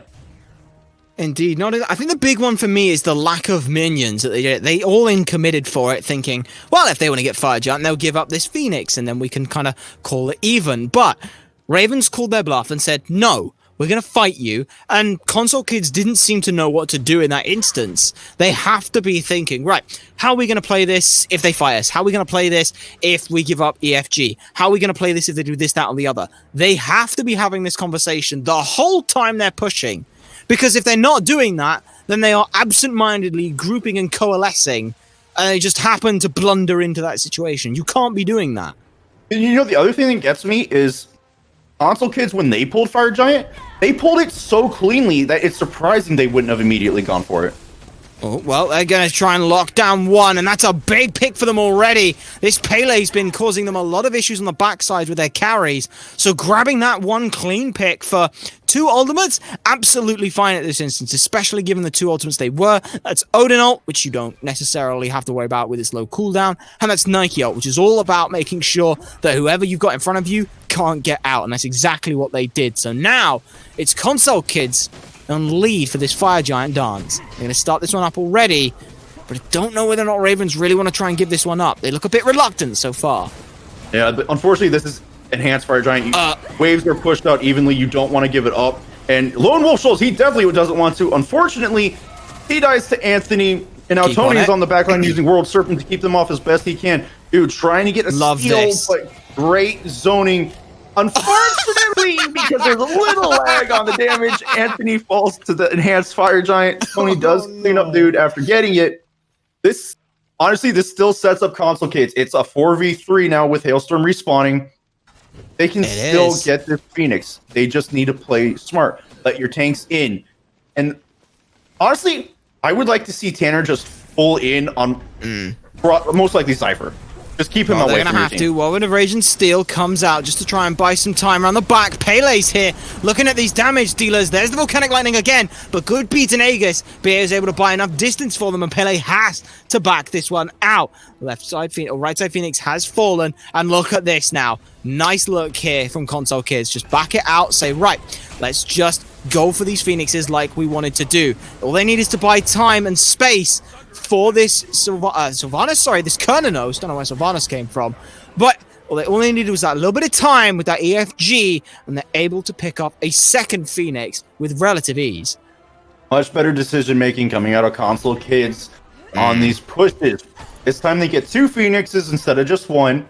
They stay grouped together. and they place. Now, see, this is the thing. They make these decisions when they don't have their full team, and then they made the other ones with the full team. So hopefully, moving forward, they will take the opportunity and go, we recognize that if we do this with 4, how much better could it have been it with 5 if we did it this way? Indeed. Well, with that everlasting flame of the enhanced fire giant around, they are going to try and push out here. Oddly enough, though, we are going to see Raven try and attempt a defense here, but Zephyr is low already, but is leading everyone on a merry goose chase. Blink forward, and the Sentinel of Zeus is all that's needed to find it. Pyroclaster on the back, just to put in a little bit of damage, but it's too little too late. That's a second pick. Now Wild Hunt comes out to disperse everyone further away. The Taiko drums taunting back in members. Hailstorm has to disengage, but it doesn't look like Hoa is going to be able to do the exact same thing. Trying to get back. Will use that Whirlwind of Rage and Steel to push everyone else away, but it's a sacrificial play as he still gets jumped in on. In fact, actually, Arthur's here as well, trying to do what they can as a defense, but he's getting blown up as well. Console Kids are just going to be able to walk in and end here. 3 members still dead. Hailstorm forced back. Titan getting sieged now. Console Kids are going to be able to pick this one up, and that's going to take us to a game 3 between Console Kids and Raven. Better game coming out of Console Kids in game 2. There was a moment of concern after a couple of pushes going terribly wrong for them, but they cleaned it back up, got their heads on straight, and this time made the right decisions and ended very cleanly. Unfortunately for Ravens, it didn't go so well. Tanner on this Nike did way too much work. Way too much work. 17, 3, and 13. We never got a chance to really slow it down and look at how well they've done, but it's just so the game was explosive coming out from how Console Kids played. They started going in, then Ravens took it back, then Console Kids get a fantastic steal on Fire Giant, and from there, they kind of run through the wall of everything that Ravens try to do. Sure, it's not the cleanest of games, but they were able to create so much momentum, they couldn't be stopped here, it felt like. Oh, it just, every time a fight seemed to be going wrong, all of a sudden Tanner's getting a double or triple kill. Just like Zephyr would on their defenses, but unfortunately Tanner's kills were a little bit better and just pushed his team that much further ahead. It's really... Also gets had gods they didn't want. Ravens getting... If I'm Ravens, I do not want to see that Nike. Yeah, it's going to be interesting to see how this is going to develop. We've got Game 3 coming up shortly, but before that, let's go back over to the desk to break down some more of the second game here. Thank you so much, Blur and Vengeance. Fantastic job on the cast. And boy, was that a roller coaster of a game. 35 minutes, a good amount longer than the first game. And I could not agree more on the cast. 17 kills coming out of the Nike. I mean, that is just not something he's going to be able to get to reprise in game 3. I mean, he played it almost perfectly. He was doing exactly what he needed to do throughout the entirety of the game. Early game, he was making early rotations to duo and mid, making sure that even if one of his teammates died out, he was at least getting a 1-for-1 trade, if not more.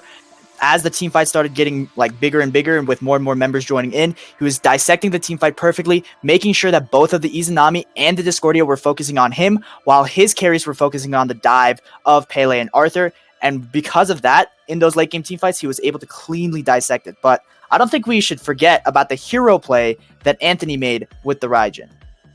That was amazing. I mean, at 17 minutes, Ravens had a 5,000 gold lead. They look to be in control. They go for another 18-minute Fire Giant, just like they did the last game. And Anthony comes in, and because Ravens aren't on the same page, he steals the Fire Giant, helps out in 4 kills, and clears every tier 2 tower and the Gold Fury, and that's a 9,000 gold swing in the span of 90 seconds. I mean, it was just incredible.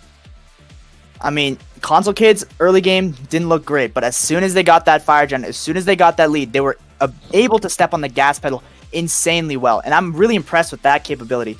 I think that the best way to continue their success here is to make sure that they don't have to be in the position where they have to steal these objectives.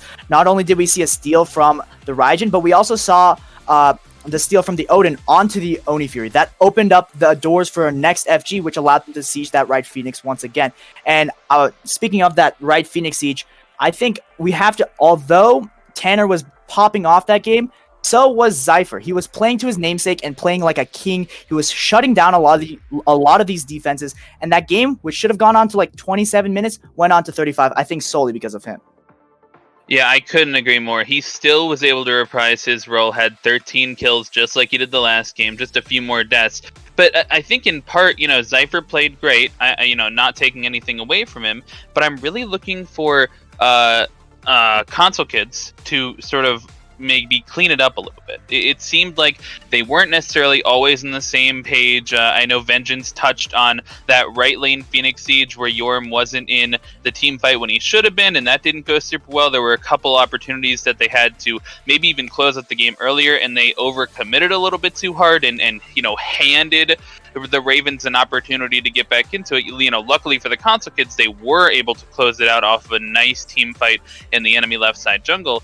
But if they're gonna take this game 3, I'm really looking for them to come out and make a statement. Actually take this early game as opposed to getting back in it in the middle of the game by a pure chance play. Once again, we aren't gonna go to a break. We are gonna jump into game 3 picks and bans here in just a second. The Raijin is win both games, clearly, right? Yep. The Raijin is going to be a value pick on either side. Do you expect it to be let through at all? I think it's going to be banned by whoever's second pick. Looks like we're still in the same spot. Console kids on the left, Raven on the right. So I expect Raven to ban it. Oh, excuse me. Looks like we are going to have Raven on the left, console kids on the right. That's my mistake. So I think console kids are going to ban it because they cannot give it back to Zypher. No, sir. And look at that, the Nike ban as well. We're starting to see these set bans come in instead of these meta bans. We're looking specifically to target out certain characters and certain players that were doing really well instead of the meta as a whole. And I really like these bans as a whole because what console kids have banned out is pure early aggression. What they've lacked really is this early game. And by banning 3 early game gods out, what they allow themselves to do is kind of get to that mid to late game where they seem to have a superior team fight. They do still have some early game picks up on the board for Raven. He can reprise that Discordia, which he does end up doing. And we have to remember they had the Pele last game too, and so they might pick that again. They're going to give him his Izanami back. It still feels like a lot of what Raven played well last game, right? In general, it took them 35 minutes. They had an okay defense, and they're giving Raven back their comp so far. Pele, Izanami, Discordia, Jing Chen all remain unbanned. Right, but console kids has had arguably their 2 most effective gods taken away in the Raijin and the Nike. I would agree to that to an extent, but at the same time, there's not enough mid lane bans that you can do. I feel like Zypher is just comfortable on any mid laner you give him. He's just gonna pick the Discordia and just really CC you out. I really love the approach that console kids have gone here with the Odin and the Yorm. The Yorm struggled a bit in the early game getting solo, but after he got his footing, he was ahead of the Arthur. And like I said, playing through Tony was a really, really strong way to do it. Bringing back the Cernanos, I also like a lot because it was able to pressure out the Izanami. And a Shivalanki with a little bit less clear should be even better. Yeah, Kern did have an okay time in that lane. Fared much better than the Hu Yi of game 1. We're going to have a new matchup. He's not going to pick the Izanami despite it being open, going in another direction. And we are going to get the Athena back from game 1, which I was a big fan of how those taunts influenced the game from I am Hoa in game 1. So I'm excited to see him reprise that. Console kids are going to ban out the Susano. We haven't seen that since game 1. We're still looking to target ban that as we see Afro come out from Raven. What are you looking off to finish this draft on console kids? We've gotten to the point where they have the same draft as last time, but the Nike and the Raijin aren't available. How do they finish this off? All right, so I think here would actually be not this pick, but like final pick. If they do go for a more leap-centric draft on the side of the Ravens, I would love to see an Awilish because Awilish, not only does she provide an insane amount of early game, she also has that gravity search, which works really well with Odin Cage because they're kind of in a catch-22 situation, right? Either they sit in Odin Cage and just kind of take a massive amount of damage from Kukulkan and Cernanos, or they end up leaping and then they just get pulled right back into Odin Cage by the Awilish. So I would really love to see an Awilish last pick here because it just allows them to control the flow of the map really well. That's a fantastic point, as we do see Kukulkan getting picked up by the console kids here, which I got to admit I'm a little bit worried about, right? Yeah, I'm not a big fan of putting Mr. Anthony on an unmillable mage. We saw how much he struggled in game 1, and even on a mage with a jump and one of the more powerful mages in the game, he had 14 deaths in game number 2. He had 8 kills, he put out the damage, but he's a very aggressive player, and on an immobile mage like this, I think Raven are going to be looking to punish him even harder. I would have to agree with you there. I mean, compared to the Raw, Cuckoo does have a bit more tools for self-peel. He does have his slipstream to go get up to 70% movement speed and a slow immunity. The lack of CC immunity does worry me because, as you stated, the Athena kind of just dash taunted onto the immobile mage, press 2, and either he had beads and lived, or he didn't have beads and died. It's really going to be relic usage combined with, I think, ultimate usage from Anthony that determines whether or not this Cuckoo pick is successful. Could not agree more. I am looking for him not to pick up the teleport this game, if I'm being completely honest. Yes, and we do see a Mercury come out from Raven, which might be a benefit towards the Kukulkan, because Mercury not really known as one of the early game picks, going in a little bit of a different direction than the Pele of last game, kind of hitting the opposite end of the spectrum. He still has great gank opportunities, hit that down the lane ult, he can definitely have some pressure in the early game, but it's not the same as the Pele. And then we see a Guan Yu over from the console kids, which is going to be another warrior in the jungle, but one we haven't seen in a while. I love this pick from console kids, and I'm really excited to see how they use it. Guan Yu is super good at pressing W on a carry, and Shibalanke, Darkest of Nights, isn't going to save you from a Guan Yu horse. His dash, although has CC immunity, isn't that long.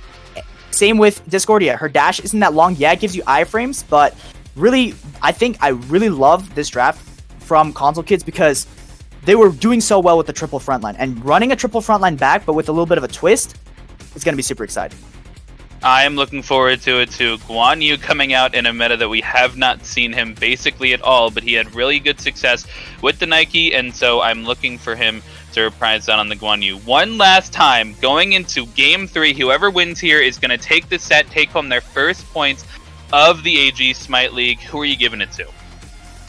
Oh, it's tough. I think despite the praises I gave to console kids, I think that Raven has this just because of the Athena dash taunt into Zephyr's just any ability.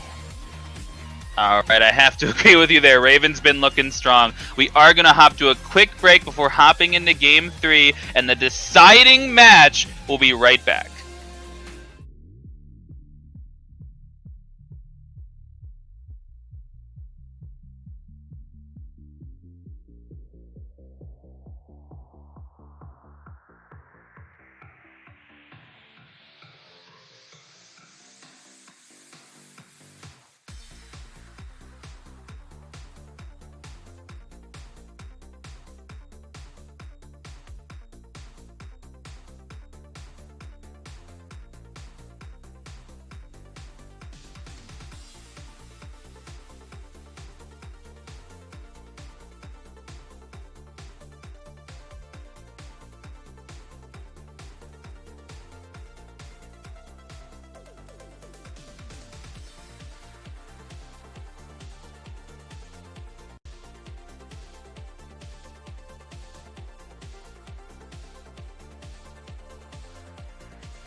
Well, ladies and gentlemen, it comes down to this. A best of 1 between Raven and Console Kids. Both teams looking to take home 2 points. They will get away with 1.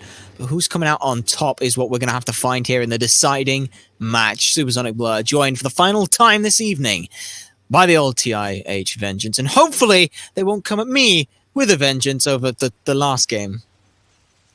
Did you just not with that one? I wasn't even clever. You were just blatant hey, about I this got one. waffles. I got waffles. You were, That was their protest. You weren't even trying to be clever. You don't have to with puns. That's the thing. I'm talking about being clever. Both of these teams have been able to try and switch some of the things up, but they've kept what made them win going. Raven gone back to the Athena, whereas Console Kid's still running this triple front line. And honestly, this Guan Yu on Tanner, as Des pointed out before, is a great W key god. The way he played Nike, I expect, especially when he hits level 5, to kind of just start trying to run things across the entire map. Look at this, though, already. Trash just stood in front of Ligma and said, yeah, nah, I'm an Odin, I'm going to stun you, you're going to take a lot of damage, but now level 2's rolled around. Trash has to back it up and be a little bit more careful and throw out the Gungirs might unsuccessfully and back things up just as far as they can. Really weird, he has a ward option, so didn't have as much sustain available to them. No, I think the difference this time is that this isn't a Xingqian you're going up, where he's a little aggressive and you can try and out-aggress him. This is an Athena with a taunt. If you want to be aggressive with Odin, she can just taunt you away from it. Oh, that was a lot of damage put through straight on a Tanner. Really good work from Ligma to just keep pelting these bowlers out there. Now, though, Trash. Oh, hello. It's a reverse of the first game we saw. Solo lane kill, but this time it's the World Serpent who comes up victorious. The early bird will not get that one, as it were. So that's already a good look for Console Kids. Anthony going this tier 2 Book of Thought, start trying to rush it. Little considering he's solo on mana, I think he might be using too much of his other abilities to clear wave and not just using his Whirlwind, which when you're trying to rush Book, it's kind of all you can do. Just throw your Whirlwind down. Do not use other abilities unless you absolutely have to. And Hailstorm is really getting close with that challenge that Oracle's. I mean, you know, it's PvE for now, and it's kind of the struggles of the Mercury is this early game, so he has just got to try and farm up what he can. Hopefully that is the plan for Raven, and if this game can go late, which they showed they could play to a 35-plus minute game, that should be more than enough time to get Hailstorm into where they want to see. My question is, though, is how is he going to try and help this early game? Sure, Mercury just wants to farm, but he's got to try and help somewhere early, or Guan Yu's going to run him over. Honestly, with this blink, I want to see Hailstorm just blink dash at Anthony on cooldown as much as he can, especially with Anthony's bees being down right now. Time. Zephyr has done a great job of out-damaging him. That I wholeheartedly believe if Hailstorm just sets up Zephyr, he will delete Anthony. Indeed. Kind of ironic that we're going to see Zephyr going against the god with Zephyr, but hey, it is what it is, as the kids would say. Blue buff invade going away. Lone Wolf, really an unfortunate look. They don't have that Glad Shield yet, and they really needed that sustain, and well, they don't even have the option of a Totem of Coup, because Tony's grabbed that one. Now, though, gonna see another look back here. Guan Yu comes over. Trash was baiting as long as they could, pushing a tower line, and Raven now gonna get punished for it. Autos are going down, and it's getting lower. Dashboard from Cutternos, he needs one more basic, he can't quite find it. Will be able to secure that one. Now he's gonna try and get back as far as they could, but Ligma will secure that. In fact, actually, they're gonna get a double kill because Tanner sucks. Alright, they don't suck, they dash back in to try and help. Very unfortunate misplay out of Console Kids here. Tanner just continued aggressing onto dude, and unfortunately the big issue there was that Sav wasn't able to keep up, and Beads and Serpent of the Spirit of the Nine Winds forced out, and this is one of the worst parts about playing Kukulkan. Very low. That was what the ultimate was for. It wasn't to help in mid. That was to try and buy themselves enough time to get away from Trash. They're going to get picked off, though, and there's that Gungirs Might. Never misses its mark. And a good shot there. That'll pick up another kill, keeping Console Kids in the lead. And just over-aggressiveness coming out of dude here. He got the 2 kills and just kept going. No wards on the high end, so I don't know, maybe he was trying to steal a camp, but really there's a certain point you've got to just back up. Agreed. You've gotta find that balance between being over aggressive and using the lead that you have. Talking on builds though, I just want to take a quick point. We've seen this all 3 times, we've never got the opportunity to say it. I say Hoa has always opted to pick up these Gauntlet of Thieves before Boots. What do you take on that? I think Ho is doing this so that even if he's falling behind, he will have Thebes stacked at a reasonable time. Because if he goes Thebes after Boots and his team's falling behind and he's falling behind badly himself, Thebes becomes useless because you will not stack in time and you will spend so much time without those protections that you're always behind even worse. It was a good taunt, but unfortunately their Hailstorm was around the other side of that rock there, so couldn't quite follow up the damage. Don't know if it would have been enough to kill, but definitely would have been a TKO. Now though, Trash is going to be able to stick around. To side again, it's still Ligma dude who's pushing up, but doesn't have the ward coverage to really back it up. We'll get potential invade, but he has to know members would be around for the red buff, and he's just going to get run down here. There's the cavalry charge to follow him through. Won't even get the invade off, and that should be a dead Jabberwocky. But his team's on the back to trying to be able to make you best of it. Blink from Mercury, now looking for the Guan Yu, but it's still a 3v2. Athena taunt back in just to try and disengage, and they'll lick their wounds on that one. Off the top, and Anthony's awful looking to rotate in. Doesn't have the ultimate, so not much he can do here. Uses his Zephyr, doesn't connect.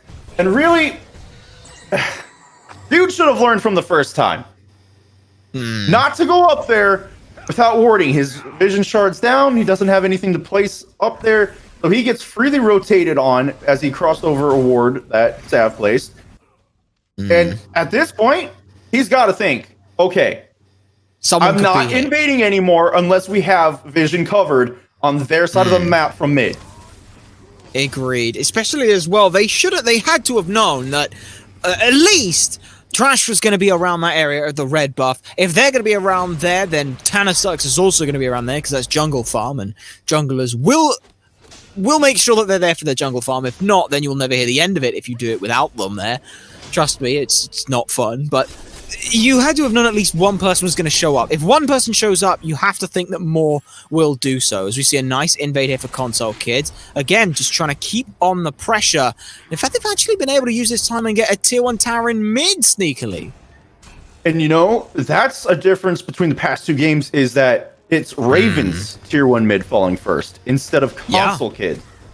In the past, console kids were always losing the towers first. Ravens this time, they're finding themselves down, and they're down 2k gold almost because of it. Indeed, Young Sav getting pushed back onto tower, but he's played this pretty well. Mid lane, though, dash taunt from Athena forces the beads on Kukulkan, and that is a win. I'll take a little bit of poke, but it is not a kill going the way of console kids, so they've got themselves some pressure in mid.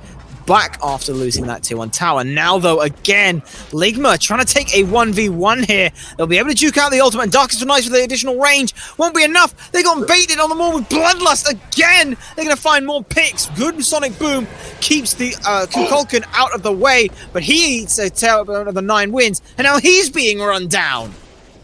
That was a beautiful counter ult coming out of Anthony to make sure that Hailstorm had to decide what if he was getting the kill or running away, and Hoa doing what he can to save Hailstorm from being chased down too much more. Sacrifices his life for it.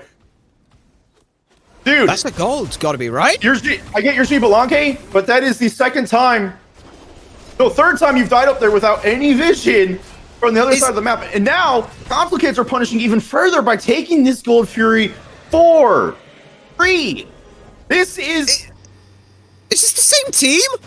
I swear, I can't even do like the whole, these teams swap, because Ligma's playing like Anthony was playing. Anthony's playing like a completely different person. Young Sav has played fantastically, holding back on going in for these 1v1s and has just sat back and let Ligma get baited in by this. We've seen Tony get two invades off and a solo kill on this Jormungandr.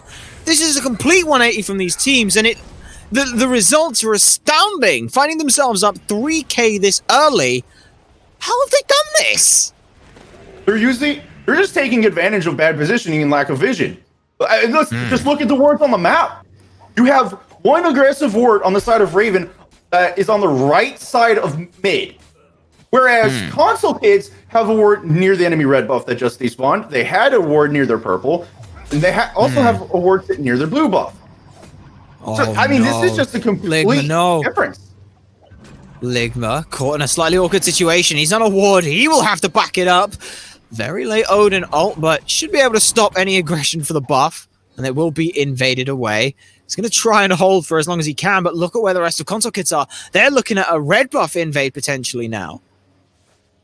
I like this positioning. They're dancing around, going aggressively, showing what they can. Oh, they don't want the Tanner buff. says, I'm using the ult. I want you, Hailstorm. You're on Mercury. In comes the ultimate out of Anthony, though.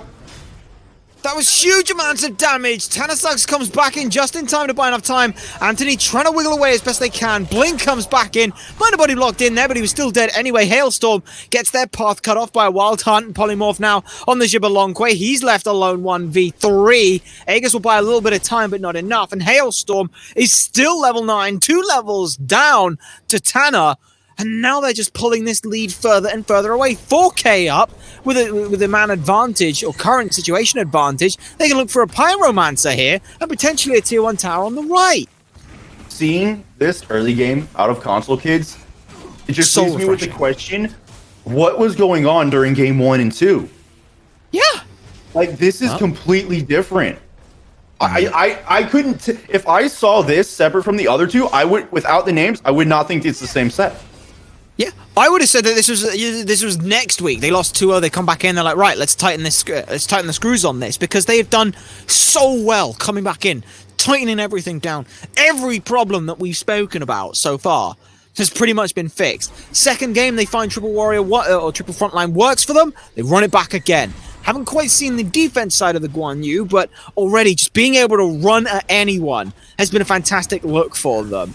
Anthony's awful, hasn't seen Athena taunt once as it currently stands. It's Jormungandr who's taking a little bit of a beating currently, but it's a fantastic look. My question now is, how do console kids keep this one going? They've got a lead, how do they use it? They just keep the aggression up, keep doing what you've been doing. Take every pick as soon as someone's out of position. That fight around the red buff, that when they invade, they split Raven up. And dude tried to come in on the back end, but he was separated so badly from his team, he had to go straight to mid. But because of the ultimates, it didn't matter. Well, now Anthony's awful. I say, Hoa, I say goodbye to you. So, madam, that was a beautiful shot. And this is kind of what Anthony's been doing. He's just been using this ult.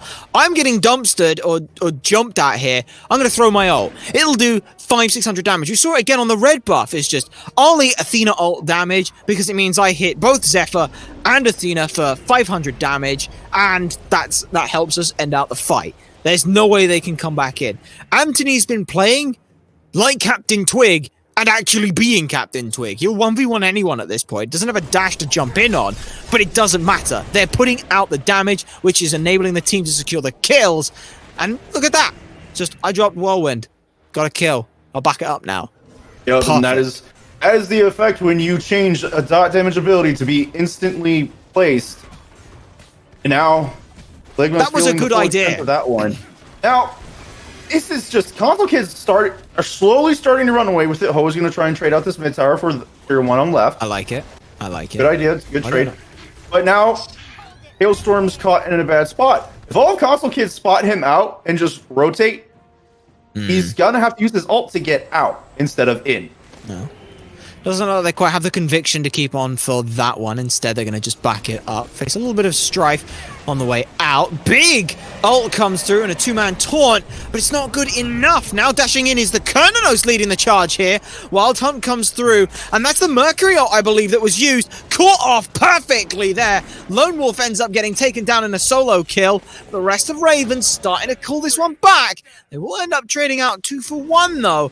The left-hand side fight wasn't quite as clean as I think console kids wanted. Now, they're getting chased back to their tier 1 tower. They might lose a second member here. No, unfortunately, because Sav pushed forward with T, it left Anthony alone on the back end Zai, and this just gave Raven their little advantage. For sure, 2 people were traded out, but because console kids were so low when they were split, it hurts them in the long end run. Because sure, you took a Hailstorm and Lone Wolf, but you still have Zephyr, Hoa, and Dude alive. They're putting out quite a bit of damage, even with the levels that they're behind. Agreed. So right now it's good counter engage from the Ravens there, and like you mentioned, is going to do them some good work. They will get that tier 1 tower over on the left hand side, so shrinking the gold lead just a little bit, and an Oni Fury certainly wouldn't do a bad thing to help that. Though there are wards around, so Console Kids know they're going to try and steal it away. Bird Bomb isn't good enough this time. Ravens secure it, but will they be allowed to escape? Well, there goes Trash Panda. They're already out of this instance. Now it's the Guan Yu 1v4, and there's no cavalry charge to save him this time. Raven fighting back, and Console Kids kind of losing their footing right now. And this is the unfortunate side for Console Kids is, I know I said they need to keep up the aggression, but unfortunately, they're not staying grouped as well as they were before. Now they found themselves taking the disadvantage out of the split fight, getting punished for on the back end, getting Oni Fury taken away. But Tia wanted to try and steal it again. Jumped in a little too early, that's fine, but Tanner came in with the ultimate as well instead of letting Tia be the only one punished.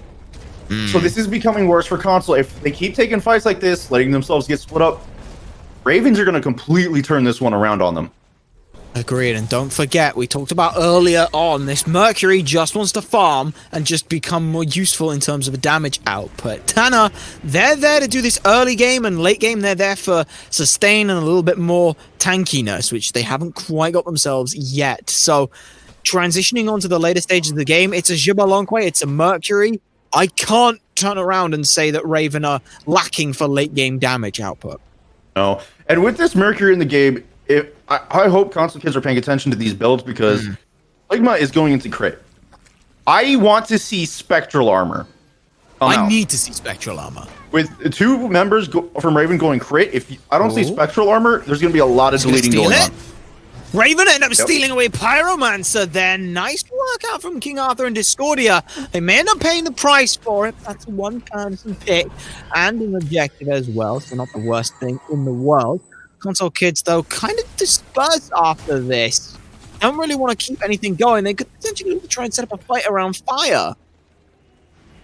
No, fight around fire. Does not look like they're going to try and bait it, but it's a little disappointing that Console Kids let that get stolen in that fashion. Tony was doing a good job trying to zone out any damage members from Raven, but as soon as Lone Wolf went in, I would have rather seen them drop it and collapse on him. Kill him, pick up Pyro back again, make it more worth your time. Indeed. Also, a little thing I have noticed, Devara's Gauntlet stats, I thought it was higher than it was. That's a 16 stacks on this Devara's Gauntlets right now. So, Young Sav, A, hasn't had the opportunity to really stack this, but B, it's kind of been more about this team fights early on, as we see the potential for another one. Little skirmish over these mid camps. Now, Young Sav needs to just find a little bit of time to get 1, 2, if they're lucky, 3 waves of minion farms somewhere, just to try and get some more effectiveness out of this item. Honestly, it's very surprising that he's so far behind on his stacks. We're 18 minutes in the game. And with the lead that his team's had, there's no reason for him to not have this stacked already. Oh no. That's his dashed already forced. Mercury around the backhand side will throw them back in. There comes out the golden apple. And that's all she wrote for that one. So I've picked off very quickly, very nicely. They ain't going to get a chance to get any more of those stacks now. Oh, now unfortunately, as we've hit this mid game, getting ready to transfer over to late game soon, Ravens have started doing what Console Kids were doing to them early, and Console Kids unfortunately are letting it happen. They're not paying as much attention. They've had some wards there, but even when it's there, it's not if they're not on the back end. You have your tier 1 down. If you push so far up, they can push from where your tier 1 is, and if you don't have vision, you're as good as dead. Indeed, and that's why I asked you earlier on, when we saw this 4K lead, how do Console Kids transition this? Because it's kind of difficult to go for anything major this early on. Everyone feels a little bit hesitant. They don't feel like they've quite got the itemization. So I was hoping that we could see potentially Console Kids try and push down for some fights around the mid lane, trying to accrue a little bit more of a lead there and a little bit of map pressure. But instead, they've kind of been very hesitant, as now you see 4 members starting to make their way around this Fire Giant pit, but a good strife will keep them at bay and dissuade them further back. They'll swing around towards the right side lane.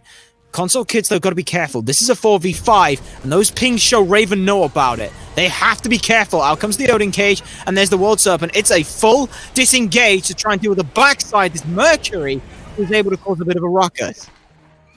Yeah, he's causing as much of a problem as he can, but dude's getting aggressive. That's getting bad. hit for very hard, but picks up a kill. Oh my Tailwind goodness! Picks up Tanner, and the Spirit of the Nine Winds comes through it, but unfortunately, they're going to make it out A-okay in the end with their 1 HP. Tony and Anthony both having to run away, and while all this is happening, Young Sav is in the dual lane, farming up his gauntlet stacks.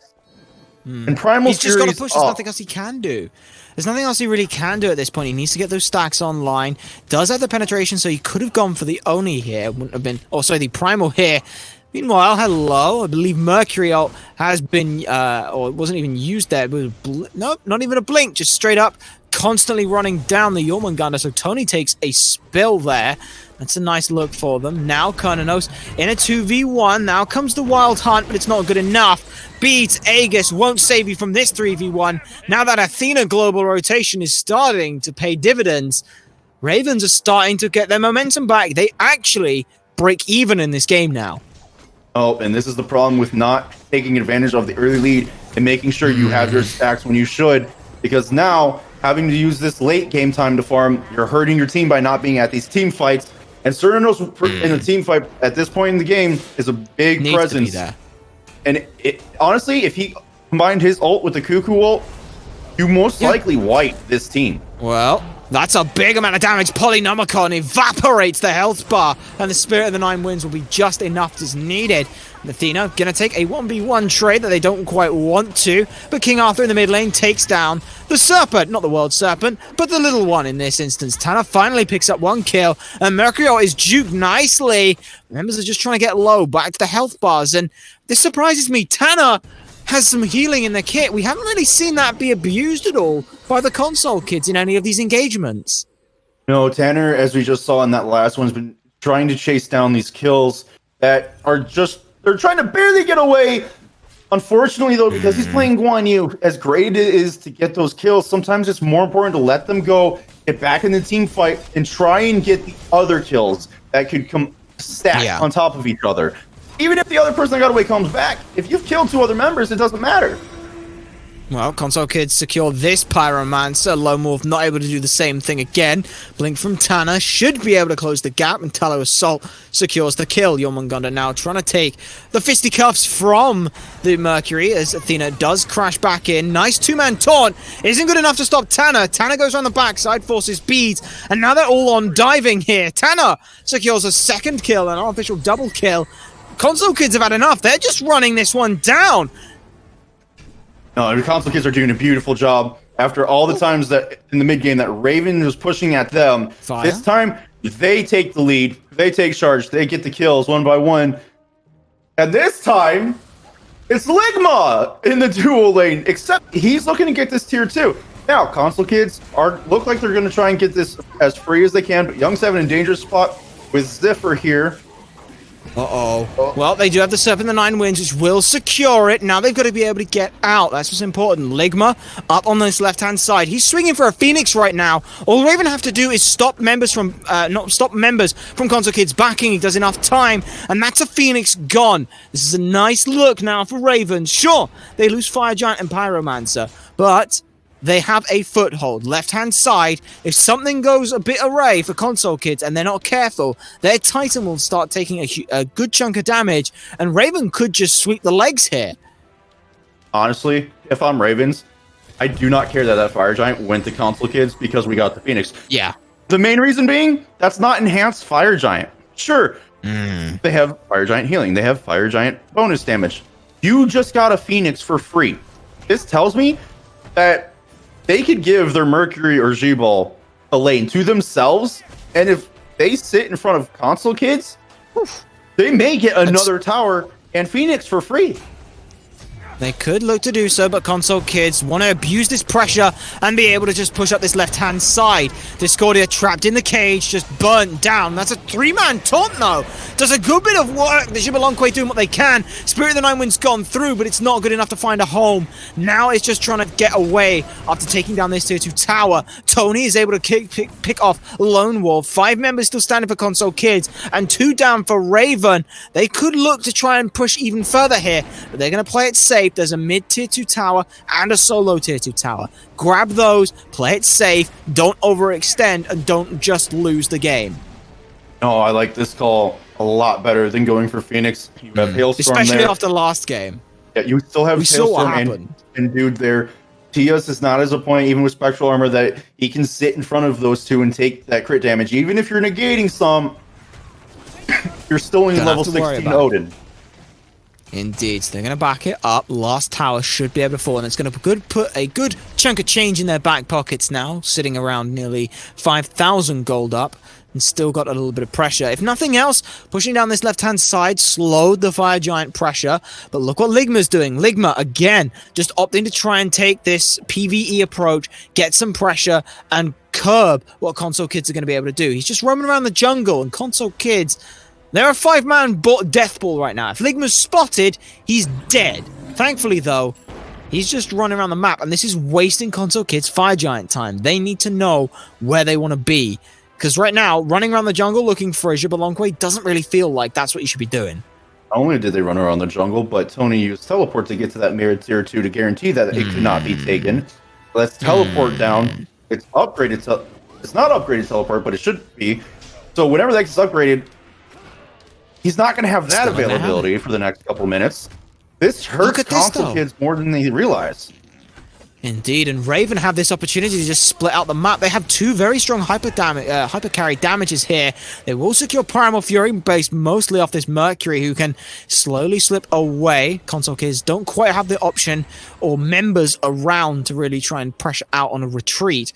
So instead, this Fire Giant, they've got the towers, but now they feel a little bit limp on what they want to do. They haven't even pushed up this left-hand side, so minions, they're sitting at their Phoenix line here. Oh, and I was going to mention it, but Hailstorm already doing it. Smart decision to start going into Bloodforge here, as we just saw what Primal Fury alone did to him. If he gets this online, he'll be able to solo a lot of objectives by himself, outside of Enhanced Fire Giant, of course. But now... he can't solo that. Not unless he wants to sit there forever and a day using Major Luck. Or unless he was to use the wall abuse, which would be very unsportsmanlike. Yes. So I don't think he'd be able to do that as Mercury anyways. He's not a Jingwei. But now, showing you that he can just do this much damage to Pyromancer. Pyromancer already at half health while he's barely taking any damage. So, even though it's not full Blood Forge, it's tier 1. Still effective.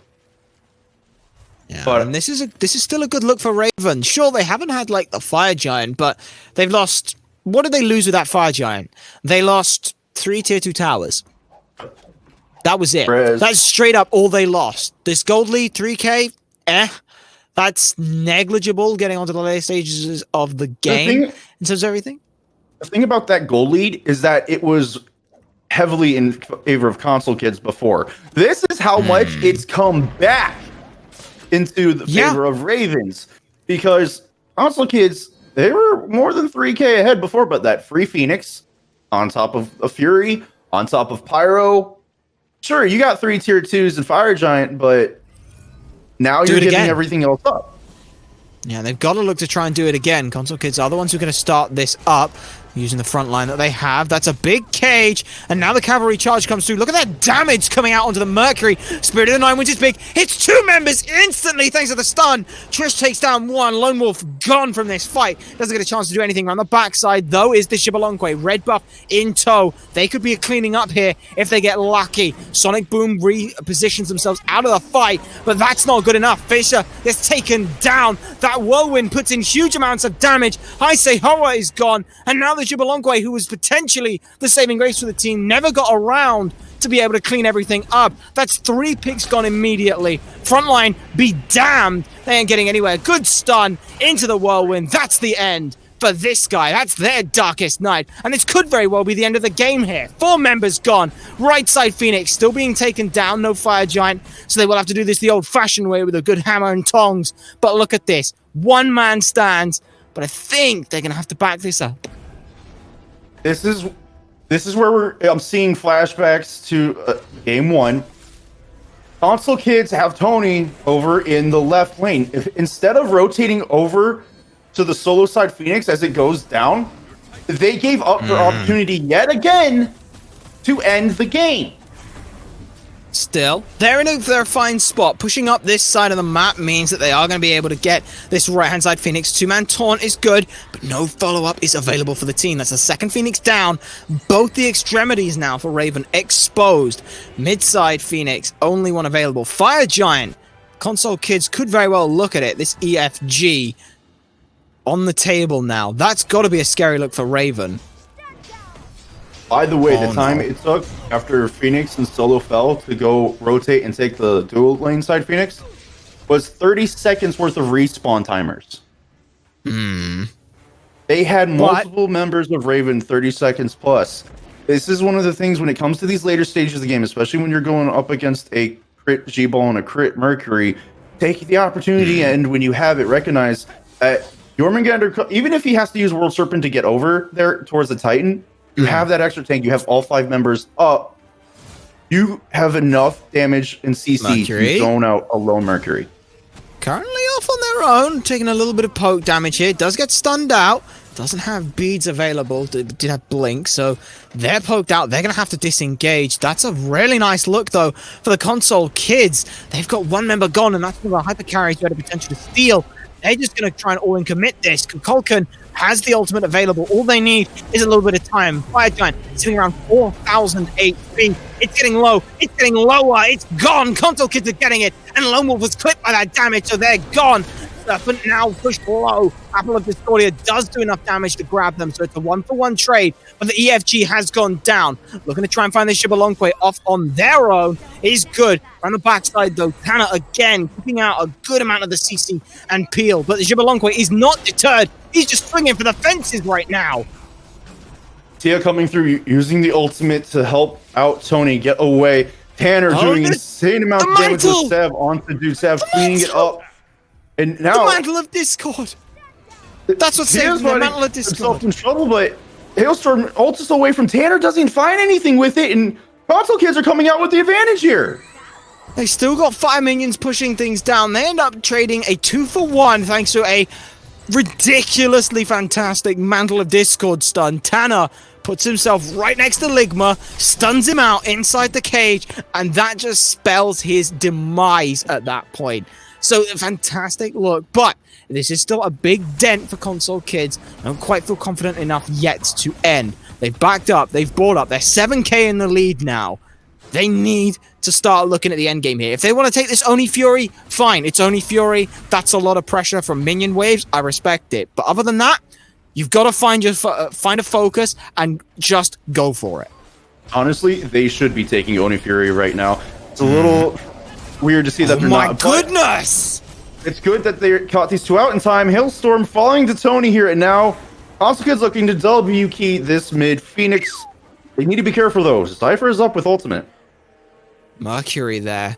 Couldn't quite find a 1v1, and the time it took for the special delivery, he was completely taken down. Tanner opting for a 180 there, trying to see what he could grab. Looks like console kids want to grab this right side Phoenix. I don't like this. The option with Fire Minions are already there, but they want to take a fight by the looks of it. 2 members in the cage, and Anthony finds the Zephyr to put Ligma down. That's a huge whirlwind, and the Spirit of the Nine Wind comes through. Lone Wolf eats the brunt of it. Should be taken down here. Tannersucks will grab it. Fire Minions are pouring in here, ladies and gentlemen, and I don't think that Raven had the damage to be able to survive. Only Athena is left alive. 4 members now barreling into the Titan room. Ladies and gentlemen, console kids are going to come away here with a 2-1 over Raven. Beautiful job by console kids to clean up the last 2 games after losing game 1 in a heavy fashion. That game ending there is all because console kids are able to find 2 members of Ravens out of position in mid lane, trying to push waves up, but not paying enough attention to where console kids are. If that doesn't happen, the better play for Console Kids is take Oni Fury, use that Oni wave with Fire Giant to push up. But in the end, due to little mistakes, Console Kids get the win.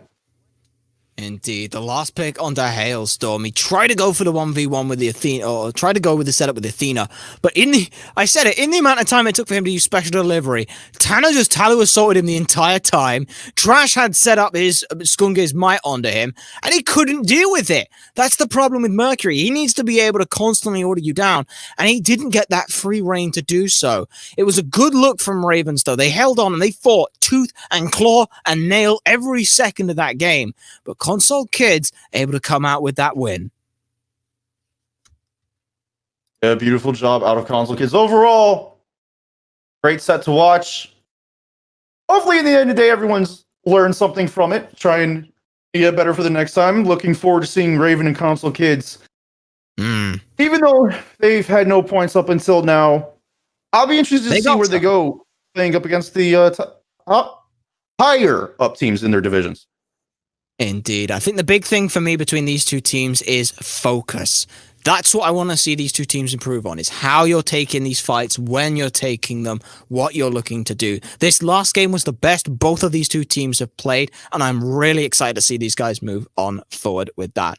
But that's going to do it here from us over on the casting side of things. So we're going to throw it over to round out the day with Frog and Day. Thank you so much, Blur and Vengeance. Fantastic work on the cast. And I gotta say, after seeing Game 1, if I hadn't seen anything else, I mean, I would have been 98% sure after seeing a 22-minute Game 1 with a Raven victory that Console Kids were just done. I mean, that was a 2-0 in my head, and they came back and they won it. And it's just, I gotta give them the props. You know, they had a really great showing in this Game 3. I have to agree with you. I think the biggest step up was from Anthony. Games 1 and 2, I felt a little underwhelmed by his performance, but Game 3, he really just, I guess something clicked with him. His positioning was insanely good that game. He was basically always just pressing 3 on the wave and then going to his tower. He didn't stay in lane, he didn't mess around at all. His positioning was spot on, and because of that, I feel as though Raven wasn't able to get into that hot start that they were able to get into in Games 1 and 2. Because in Games 1 and 2, more than anything, it was Console Kids overstepping and getting picked off by Athena CC, Jingchen CC. This game, Anthony didn't allow them to do that, and they were just locked down because of it. I couldn't agree more. And it was just... It was a fantastic step up from him, but I really think more than just a single player step up from Anthony. I think Console Kids really found the meta that they like to step into. I mean, both games that they won, they ended up going the triple frontline, and we saw Tanner really do pretty well on both of these warrior jungles. 9 kills Game 2, 9 kills Game 3, 17 kills in Game 2 to keep him through that game. And there's some argument that can be made that, you know, Raven should have won the Game 2 if they don't steal that Fire Giant. So, you know, maybe it's pure luck that they're in this position now, but at the end of the day, it's them who have the victory and Raven has the defeat. Raven still does come out with a point as a result of this set, so they neither team is at 0. But that was a really, really fun match to watch, and I'm really looking forward, as the casters said, to see them in the future against some of the higher up teams. I think both of these teams have a lot of space to grow. I think the biggest thing going into their next games is just figuring out what their team identity is. And as you touched on with Console Kids, I think their team identity is going to become kind of this triple frontline comp where you have frontliners trading in and out of the fight, making sure that there's 2 going in, 1 peeling for the backline. And it's going to be that, as well as just cleaning up these individual mistakes, these small mechanical errors, these small errors when it comes to shot calling, because it looked like both teams were hesitant from time to time. Just cleaning those up, and both of these teams have the potential to be some of the best in their region. Indeed. Well, guys, thank you so much for joining us out here on the stream. I hope you enjoyed watching this 3-game back and forth set. It was a lot of fun for us on the desk and for us in the cast to bring it to you guys. And I hope you guys are coming out. I believe our next game is on May 25th, this upcoming Monday. So make sure to come out and watch that set. Same start time, 7:30 EST. And I will see you guys there.